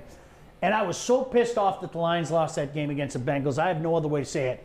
But the second I walked outside to go to my car, and there was so much snow, that drive home was, I mean, it was beautiful. And I turned into a full 5-year-old. I had the Christmas music on. And trust me, if you guys remember, the roads were treacherous that day. But I was in my F-150, and I'm that jerk. I openly admit it to you, okay? Openly admit it. I put that car in 4-wheel drive, and I'm blowing past people. I couldn't wait to get home. The snow's coming down, the Christmas music's on and everything. It was such a beautiful memory. And it was funny because I was thinking about it, and I was thinking about, you know, the players, how many holidays kind of get screwed up like that. You know, you guys got to stay around a little bit later, whatever the case may be, or you got the walkthrough on a Christmas day or whatever. I don't think the average person understands it. For me, I was able to make it home by 6 o'clock. I got up early in the morning and told my family, all right, put this in at 10, put that in at 12, because I do all the cooking. Like, I'll do all the cooking this Thursday at my house. I can't wait to do it. I got all day. It's going to be weird because I'm sure, like so many of you, instead of having 40 people over, Joique, I think we have 11 people coming over on Christmas Eve. And Christmas Eve has always been at my house, and fire up the smoker, put a turkey in there, put a turkey in the oven, put another brisket. I have 2 different kinds of turkeys going. I have a brisket in the smoker. I love that stuff, but that's one thing I know from doing this job is, hey, it's great that I could leave the radio station that day at 6 o'clock in the afternoon. Players sometimes aren't so lucky, man. And that's one thing that I think people forget about. The average folk, they just forget about that. Yeah, they do. We're just players sometimes. But a lot of fans do understand that. I have fans who come up to me and say, listen, I just want to recognize you. I know you're with your family. I want to interrupt. I just want to say it's a pleasure meeting you. And they'll go back out with their family. And then when I'm done eating with my family, I'll get up and I'll go to that person and say, come on, let's get a picture before I leave. Yeah. And we'll take a picture. So we have a lot of people who respect the players and their time with their families. And you have some people who will come up to you while you have a plate full of food, while you have your kids with you, and you're in mid-bite. Hey, can I take a picture with you? I'm like,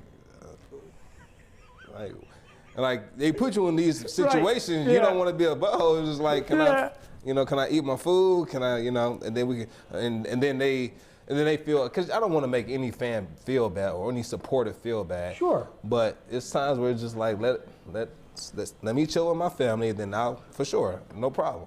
I'll give it to you as soon as I finish. Yeah. Steven said, and I got to ask you guys this question. This Corey and Joique. This is for both of you and everybody else out there. It's not for both of us. For you. It's for you. Steve said, any Christmas Day NBA games you guys are looking forward to?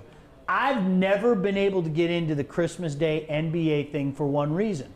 As a parent, I can't. I'll sit for 5 minutes, then I got something to do. I'll sit for 2 minutes. It's not like Thanksgiving, you know what I mean? No, it's Christmas Day, Thanksgiving is exactly what you said. Yeah. I come home, I do this in my lazy chair with a plate of food and my Chex Mix next to me. Christmas, it's 2 minutes there, then I gotta go here. 2 minutes there, Dad. Yeah. I gotta go there. Yeah. I don't get a chance to sit down. I've never watched a game on Christmas. See, I can't do it. I'm with you. I've never watched a game on, so I'm not looking forward to any game. I've never watched a game on Christmas. It's either Thanksgiving is like you said, you have to plate of food. I'm asleep.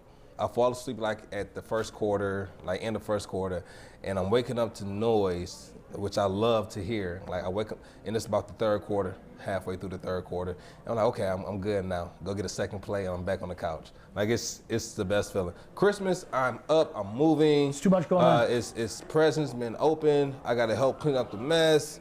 I'm helping to clean. I'm doing this. I'm doing that. I got to run back to the store. I got to do this. Oh, we forgot this. We need this. You got to get there before they close because they're only sent open to this time. I'm running back. I feel like Bill Cosby. No, I don't. I take that back. I don't feel like Bill Cosby. Oh. I feel like that scene on the Cosby Show. How about Cliff Huxtable? Yeah, you can get away with Cliff Huxtable. I feel like Cliff, where he had to keep running out the house and come back, and it's like, baby, I need this. He has to leave back out. He comes back with another had the big storm. Yeah, and all the big storm. He came coming through the door with the trench jacket on and a hat, like drenched in water. And that's what it's like for me on Christmas. Yeah. See, when you have kids, it's just, I don't know how to explain it. It's like the morning rush, then it's I have to put things together, then it's I have to clean up, and then, we have to go see Grandma P, then we have to go see Grandpa B, and it's just there's always something going on Christmas. And it's funny because even if there was a day full of NFL games or there was a day full of NHL games, I just don't have the time. Yeah. Christmas Day is a madhouse. Right. I mean, it is. Now, Christmas Eve for me, I have everything done. You come over to my house at 6:30, everything's done by 6:10. So I'm already, trust me when I say this, I'm already chilling at 6:10. What's your favorite tradition on Christmas Eve or Christmas? Christmas Eve, I love to cook. I got that out of the way. You know what I love to do? I love to light the candles with my kids before bed. That's just like remember the reason for the season type of stuff and all that. To each your own out there, but that's one thing that we always, we make it known in my family why there is this day and why we celebrate and everything. Right. So that's always the looks on their faces because it's Christmas. It's just the wonderment and everything. Ooh, what's that present under the tree? That right before you go to bed on Christmas Eve is just It's such a magical 5 minutes. I love it. Love every second Do of they it. wake up early? Not anymore, which is beautiful. Do you leave cookies out for them? Not anymore. For Santa? Not anymore. We should, because everybody knows that Santa's real. But we, no, the kids, that stopped a couple of years ago, you know, as they got older. Yeah, that stopped a couple of years ago. But last year it was funny. My daughter woke up at 9:30 and my son woke up at 11. So it was the parents up. We're sitting up going, okay, you guys can get up now. You guys can get up now. Because it wasn't that long ago, I'm sure you know this routine. It's 6 o'clock in the morning and we have some drinks at my house on Christmas Eve. There's no other way to say that. Some eggnog? We have, Dad has a little bit extra eggnog, and we all know that. But they're in the room at 6 o'clock saying, come on, let's go, let's go. And so we kind of came up with the rule, not before 7. Not before 7. Yeah, we kept, so for a few years, and it was funny because they would be trying not to make noises, but they're so excited, you'd inevitably be awakened before 7 o'clock. It's just the way it is. Yeah. It's such a magical time, man. It really is, you know? It is. What about you? What's your story? So we have this family tradition every year. And sometimes it doesn't go as well. We have it every year where we have the house is decorated, the presents are all under the tree, the kids are all there, and at midnight, like we usually stay up late on Christmas. At midnight, each kid can open up one gift. Oh yeah. It's like a teaser for Christmas. You can open up one gift. You make sure you choose one gift. Well, like choose wisely. Choose wisely. You only get one. And so they'll open up one gift, and sometimes as parents we get overwhelmed with the joy of our kids and stuff. We're like, listen, open up another one. Open up another one. And then by the time you know it, all the gifts are open. So I remember one year we did that, and we just opened up all the gifts on Christmas Eve. Oh, that's brilliant. Yeah, we did it that way. And we were like, dang, we don't have anything to open on Christmas. So we ended up telling them to leave one gift under it so they can have something to open on Christmas. Oh, so it was the opposite. That's it was great. Opposite. It was opposite. That's so great. One time that happened, that was actually back at Benton Harbor at my mother's house. And we had the whole family, the grandparents, the kids, my nieces and nephews, my sister, like with the whole family was there. Yeah. It was just big. Yeah, so it was a good time. Brilliant. Oh, it's absolutely. Yeah. Well, you know, I mean, for them, it was always, they go over to Grandma's house the next day and get a whole nother batch of presents. So that was the way it was for me as well. My one side of the family got together on Christmas Eve. My other side of the family got together Christmas Day, and that's how we do it now. Except everybody comes over to my house Christmas Eve. All right, we got a few questions here. All right. We got a question from Eric. What do you get an NFL player for Christmas? You know what's funny? My mom always says, what do you get somebody who has everything? Like, mine don't have everything. Like, I have my family, I have the love, I make a living doing what I love to do. That's all I need. And so my parents and like my grandparents and my sister and my nieces and nephew, my kids, it's so hard for them to shop for me. So they always end up giving me something that's like sentimental. You know? Like that's how they get me. Yeah, sentimental stuff. Like pictures, like my son got me this cube from my office. On each side of the cube is a picture of me and him from like him being a kid to like now. Beauty. So I'm like, I love it. So it sits in my office. My daughter would give me she made me like a mug and she drew on it and like put like daddy on the bottom of it, like inside the cup, like drew it in. So like stuff like cute stuff like that. I think one time my grandma got me a shredder for my office. I already had one, so it's literally still in my closet. I haven't used it yet, but like it was nice. And what did my mom get me? She got me like some watches. She actually got me this watch. She got me this watch. How many watches do you have, by the way? Your watch game's on point, dude. Oh, thank you. No, seriously, like every day I'm like, is that another one? Yeah. No, How many do you have? I don't know. I've lost a lot. Could you put an estimate on it? Would you say over 20? Yeah, it's about, but I don't have 20 now because I probably lost like 10. Okay. Like I've lost I'm not very good when it comes to like, I don't buy shades anymore. I've lost every pair of shades I've ever had. No, same here. No way. I'm just now getting better with like keeping up with my shades. I lose sunglasses. Oh my gosh, unbelievable. Yeah. Unbelievable. Now that's good. What do you get? It's really funny to hear you say that because Joique, I'm the exact same way. My family's like, you're the most difficult person to shop for, and I say it. I don't need anything. My sister said cookies. Ambi. Cookies? Ambi said cookies. And then Jenna says, if you need Girl Scout cookies, let me know. That's hilarious. Oh, my God. Ollie said, do you remember the 2013 Tennessee game? The biggest comeback that never happened. Bell, you went off that game. That was 2012, wasn't it? 13, wasn't it? That game where we came back in overtime? Yeah, and then you lost in overtime. 12 or 13, one of those years. I can't remember. It was 12. Okay, I'll take your word for it. Reggie wasn't there yet. Okay. Fact check me on that one. Yeah. Yeah, Reggie, that was 2012. Heartbreaking. Heartbreaking. And this was around the time, that was Michaela Shore debut. That was our third game. I think our first game was against the Rams when I got my first touchdown. The second one was the 49ers where I had that 50-yard screen. It was 3rd and 17. Right. Yeah. And then the third game was Tennessee. Oh, and that's when I think devastating. It was devastating. All off a miscue on the snap. That's why we didn't get the first down. It was a miscue with Dom and I think it was Sean Hill. Hold up. So the Separate got hurt that game. I think that's when Sean came in. And he came in. Okay. Mm-hmm. Yep. All right. And so, but I like Sean. Sean was a leader. So I think when he left us, he actually went to, I think, the Rams, to St. Louis, I think. Did he go back? Because wasn't he there and then he came here? Came back. Yeah, and it was like one of those things. Did he sign with Kansas? I can't remember. But, I mean, he came in and he brought us back and we went to overtime. And then I think they kicked the field goal and we were going out heading down the score or something like that. And it was a miscue on the snap and they snapped the ball and it was a fumble and then we got it and then we didn't get the first. That was a tough one. Somebody brought up, Alan said, JB, I missed the sweet potato cheesecake this year.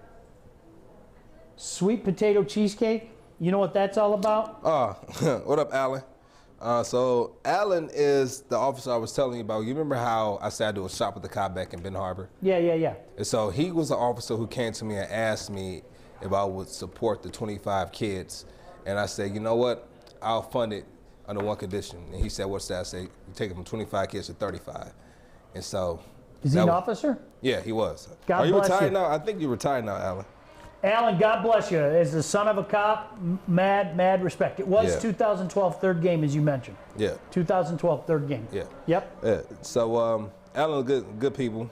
Good people. Sweet potato cheesecake? Yeah, I think my mom would make that. I'm not really a pie. I'm not really like a cheesecake person. I'm not really like. I have to be in the mood. Yeah, I'm not like a. But she makes some good desserts. My mom makes some of the best desserts. Honestly, don't all moms and grandmothers, isn't that my grandmother makes this thing that I don't know, it's called a butter roll, right? And when people hear it, they think of a roll with butter on it. It's not a roll with butter on it. It's not what that is. It's, you can kind of put it in the family as a peach cobbler, but it's not. It's like cobbler, but it's like a, they take this flour, sugar, cinnamon, ground nutmeg, vanilla extract. They put it into these little dough balls and they put it into like this big pan and they pour like this milk on top of it with like another coating and then put it in the oven. And then as it's cooking, you keep adding a little bit of milk over the top to keep it moist. And when it's done, it comes out really doughy. And like, it's delicious. Grammy, whammy. Yeah, it's like a family tradition. I don't know if it's a family recipe, but from my understanding, from back in the day, they couldn't afford peaches, so they came up with this recipe because they couldn't afford the peaches. But I actually like it better than peach cobbler. I don't really like the peaches in peach cobbler. I always eat the cobbler, never the peaches. Yeah, I loved it. I know. Yeah. It's not that damn crunch. I'm with you. I don't know who else was with me on that. I don't know. I never eat the peaches in the peach cobbler. Only I'm the with cobbler. you there. And it has to be doughy. Alan said, still a reserve officer. I don't like pumpkin pie, so Joique's mom always makes me sweet potato cheesecake. Eric said, how much snow, we just talked about this last week, how much snow was on the ground that Eagles game in Philly a few years back. 2013. It was over a foot. It was insane. It was over a foot, easy. And it was crazy because I was telling people that when we went into the locker room, you could still see the grass. Like, it wasn't that much snow, like, at all. After 15 minutes, and we came back outside, it was about a foot of snow. And so since we have grass, they can't shovel the snow off the field with, like, the little, they had, like, these little tractor plowers, whatever they had. They couldn't use those because it was grass. And so we're like, dang, we got to just, within, like, 15 minutes, they changed out every cleat and, like, in our screw-ins, because you have to wear the screw-ins for that type of. They changed out every cleat on the team within a matter of like 10 to 15 minutes with these I mean, they were moving. They were moving. And so I had to go from spikes about that long to about that long. And even then, you're not going to get the grip you need. Sure. You know? So. That was towards the end of the Schwartz era, because I thought you guys were this close. I really did. And then the way the season fell apart that last month of 2013 was kind of the death knell for Schwartz. And then Coach Schwartz came in, or Coach Caldwell comes in the next year. That was one heck of a team in 2014, man. One heck of a team. Really was. Corey, what you got? No, I was just saying, to Joique's point, there was 4 inches of snow that fell throughout that game. Unbelievable. All right, listen, we got to take a quick break. When we come back after paying some bills, the college football playoff, I think it graduated to becoming a joke. I was all for it. I still say it's better than the BCS, but something about it over the weekend bothered me, and I think it bothers the athlete in the room as well. We'll talk about it when we come back. Don't you go anywhere.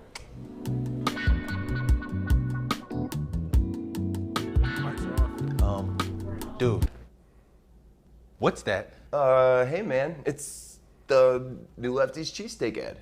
Lefty's cheesesteak ad? Yeah, Lefty's cheesesteak ad. So you're watching the ad, or this is the ad? Kind of both, actually. Stop watching this ad and come into Lefty's Cheesesteaks for the real thing today. I'm Lindsay Broadwell. I know the beauty of Waterford just like you do. That's why I live here. I also know the data points and the inventory to help you buy and sell your home. If you want someone who knows what your home is truly worth, my name's Lindsay Broadwell, the Waterford realtor that actually lives in Waterford. Hi, I'm David Hall from Hall Financial. On behalf of our entire team, we want to wish you and your family a happy holiday season. Our team is grateful that we were able to help so many Michiganders refinance their home and purchase a new home in 2020. Happy holidays from Hall Financial. Welcome to Grow Green, the green standard for garden supplies here in Michigan over the past 10 years. We offer the best gardening and lawn care products and have an extremely knowledgeable staff to help you create your dream garden or make your yard the envy of the neighborhood. Shop the store located in Whitmore Lake or online at growgreenmi.com. Delivery and curbside pickup available. Grow Green, making Michigan greener one grower at a time. We wake up every day with a choice. Keep going down the same unfulfilling path, or start chasing the life we dream about. At Northwestern Tech, we want to make that choice easier by allowing you to keep working your job while training for a real career in heating and cooling. And our hands-on program is only 10.5 months. So getting in the field and building a career and actually waking up with a purpose could be a lot easier than you think. Northwestern Tech, the HVAC school that works.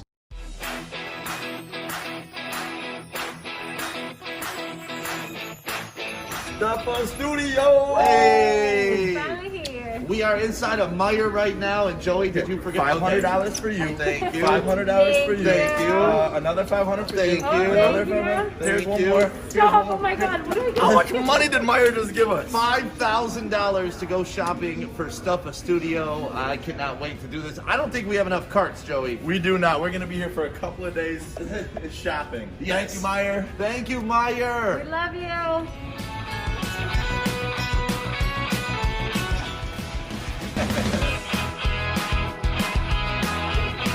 We need it.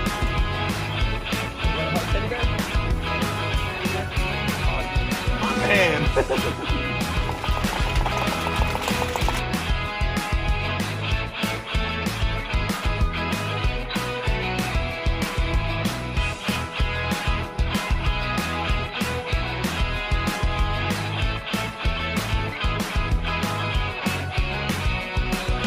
And the kids will for sure be smiling on Friday. There's going to be a visitor in studio. Santa will be in our studio 3 p.m. this Friday, and we're going to zoom in with the patients at CS Mott Children's Hospital. And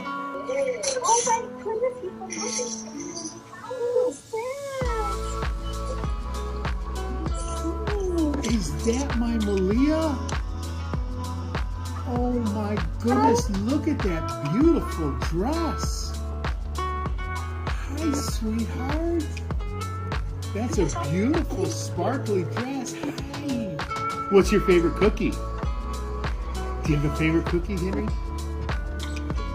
Yeah. What is it? Oreos. You like Oreos? That's right on the top of my favorites. I love Oreos and chocolate chip cookies and Nutter Butter peanut butter sandwich cookies and oatmeal raisin and sugar cookies and gingerbread and Rice Krispie treats and peanut butter cookies with a great big huge Hershey kiss right in the middle of them.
You guys did amazing. I just told my staff last week after I left the studio, I said I can probably fit all the toys in my SUV next Friday. And I'll go to Birmingham and pick them up and bring them back down. So they were all just laughing at me. what do you happen to drive a 26-foot U-Haul? No, I don't. And this is the biggest stash of toys we have ever received. Yeah! Woodward Sports Network, let's go! Ho, ho, ho, ho! Woodward Sports Network, let's go! Man, how awesome is that? I mean, if that doesn't warm your heart, you guys are the best. I said it last week, I'm gonna say it again, at the risk of sounding cheesy. This year has sucked. It has been the worst year in so many different ways, and for you guys to mount up the way you did, whether it be with money, whether it be a toy, whether it be a bag of toys, just mad respect, Joique. Mad respect. And to go through what we went through this year with finances, people losing their jobs, business closing, for her to say that this is the most they've ever had in the history of her being there, it shows you how we can pull together even when things are down and figure it out. And that's Detroit for you. Yep. That's the mentality we have. We always pull, we figure a way out. And that's heartwarming. Yeah. It definitely is. Yeah, I mean, just major props. I don't know what else to say. I mean, thank you. Thank you to everyone. Thank you. Thank you for reaching out. Thank you for Joystick, Krissy for staying here for countless hours, receiving these gifts and being a blessing to someone else. This is truly amazing. Thank you guys. This area is the best. Joique, I think you said it well. You get an opportunity to go someplace else, work other places, maybe live other places. There's something about this area that people outside this area don't know. And I've had guys, Joique, that didn't grow up here, that came here and felt that love and felt the arms of this area around them. And they said, I'm staying here forever. No, for real. So I made good friends with people who are from here, who moved here and falls in love with the city. And say one thing they love the most about the city is that the people here are so genuine. Yep. And I think we are. I actually put a post out earlier today kind of talking about the energy that you put out. So you can't fake it with the universe. You can't pretend to be kind, loving, and positive. Your vibrations will suggest otherwise, and the universe will match your frequency.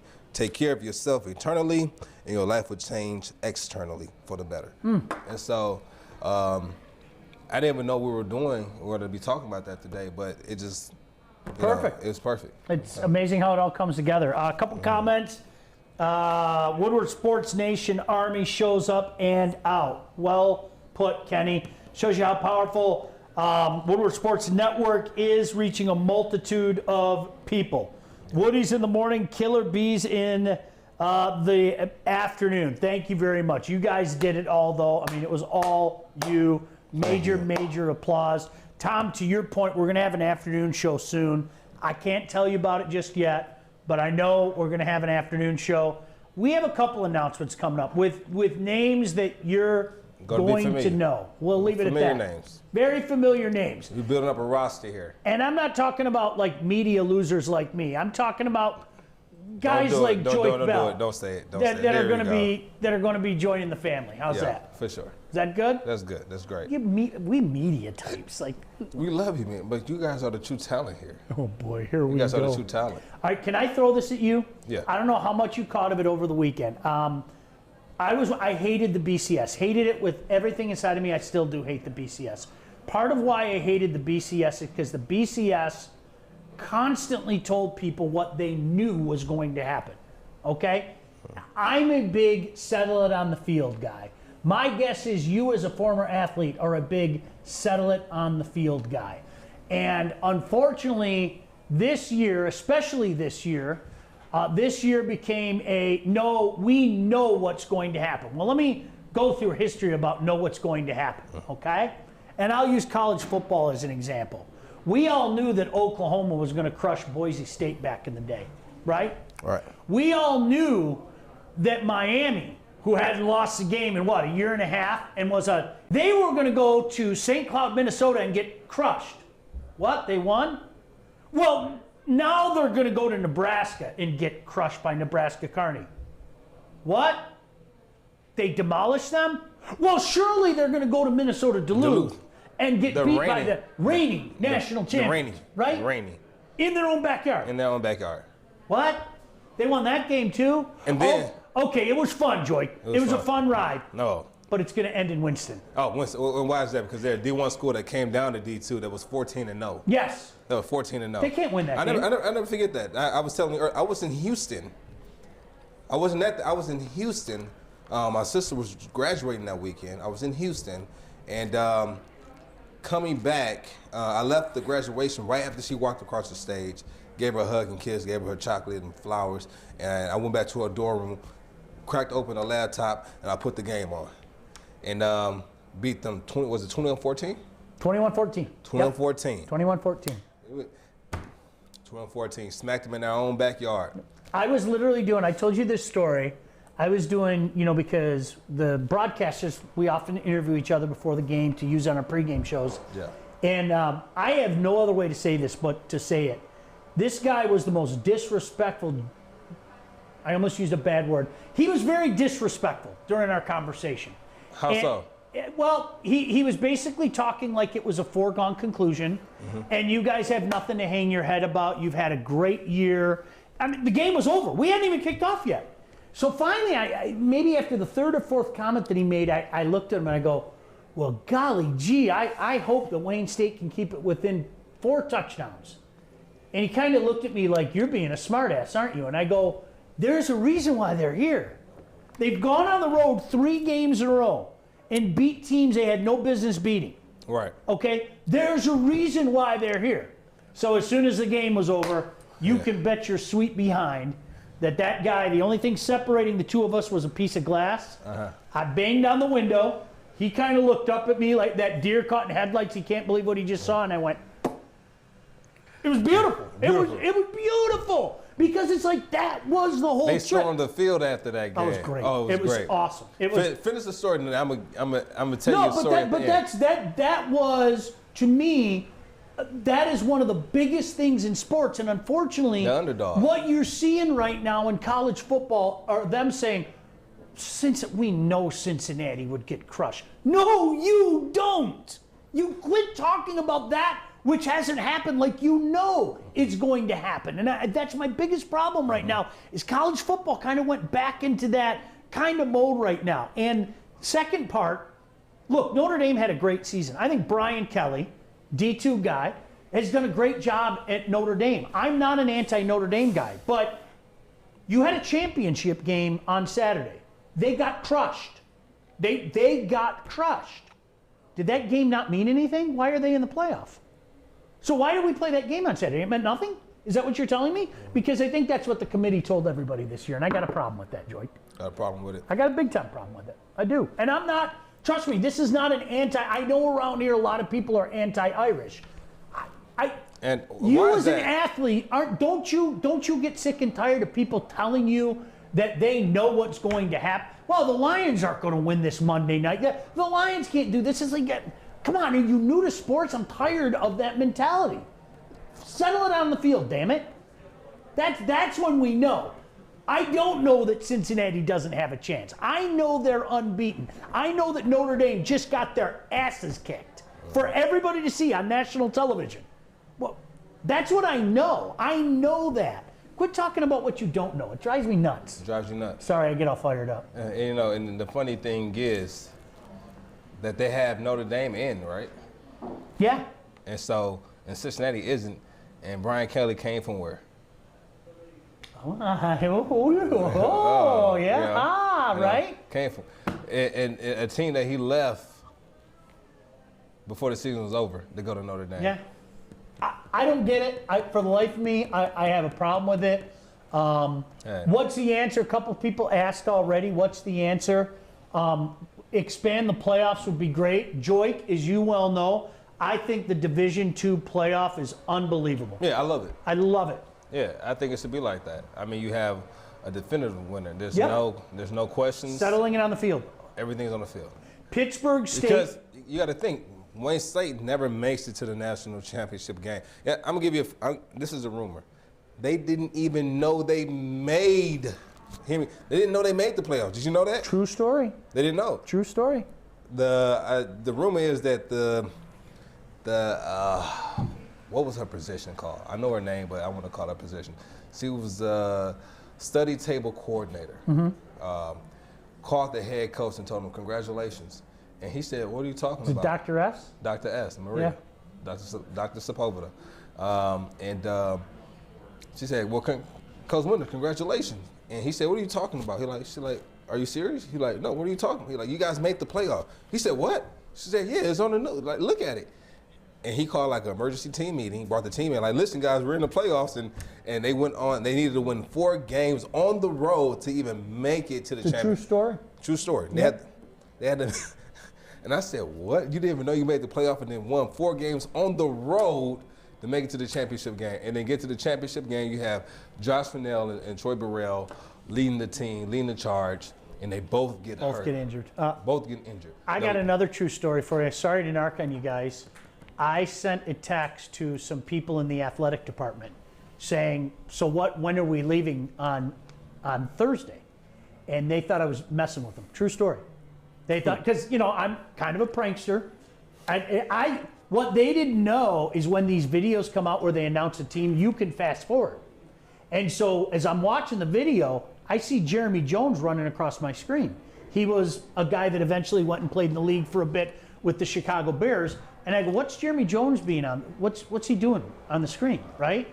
And they said, "And Little Wayne State out of D2, they get in as our last team." So I text like the people in the athletic department, and they didn't even know. They thought I was messing with them. And my broadcast partner, who's in the Wayne State Hall of Fame like you are, literally said to me, "If you're messing with me, I'm gonna beat the hell out of you."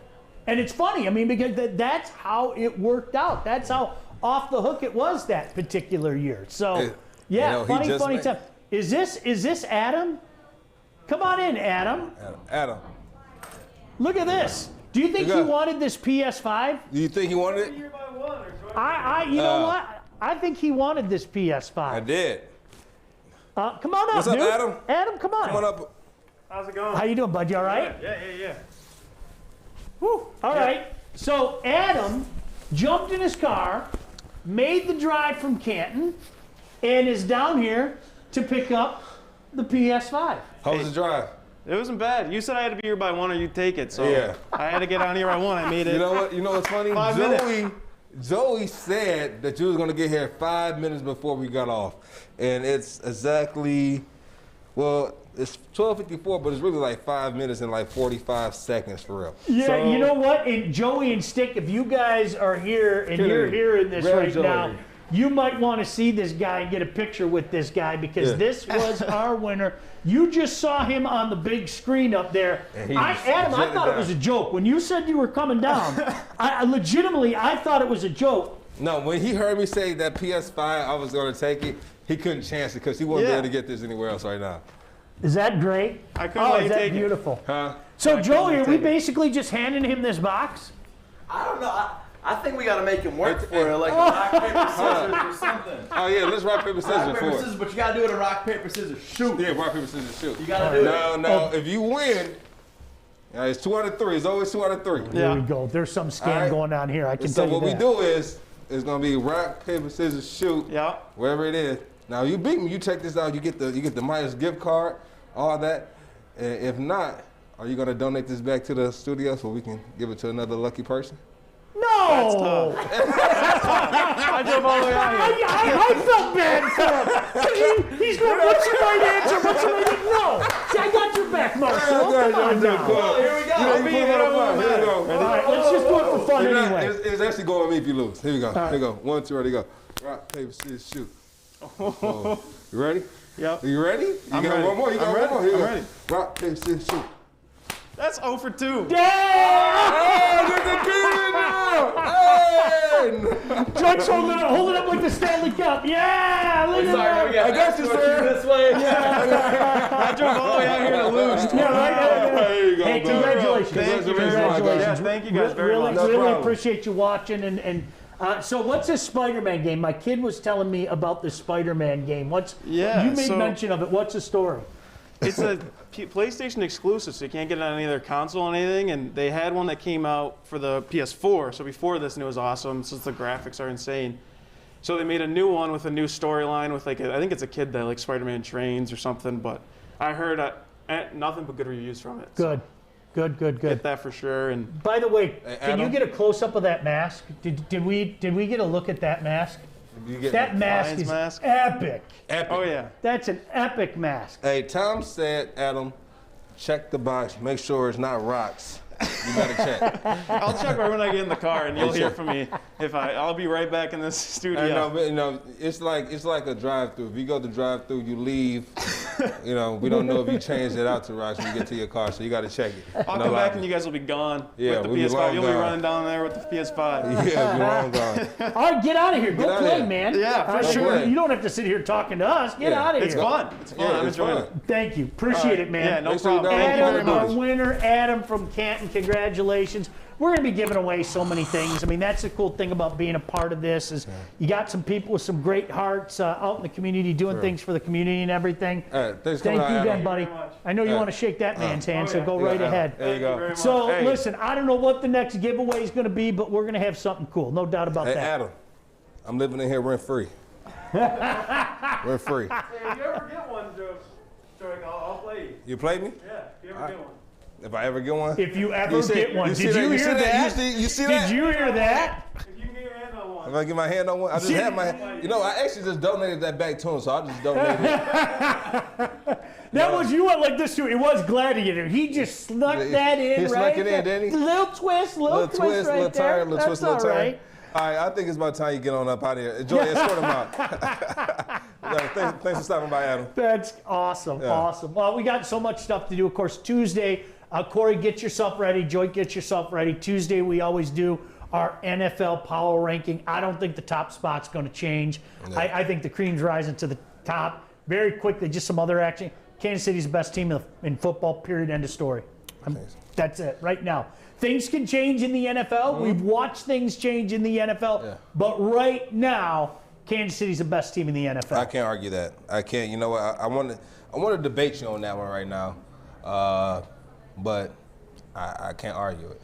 I'll talk more about college football tomorrow because I'm quite frankly, I'm pissed off. As somebody who loves college football, as somebody who's been a Heisman Trophy voter now for 11 years, I take that stuff personally. It bothers me. So I got some more thoughts on that. In the meantime, listen, we got to get ourselves out of here. Hey, it's fantastic, Joique. Always a pleasure. Short week this week. We're going to do tomorrow. We're going to do Wednesday. But lots of love out there. Miss Broadwell, we always appreciate the fact that you're back there smiling. Corey with a K, make sure you follow him on Twitter. I'm serious. I've been saying this, but if you want some breaking news, Corey with a K is always on top of things on Twitter. Always on top of things. Follow Corey with a K. And then also go follow Kennedy as well. Yes, absolutely. Till tomorrow. Later.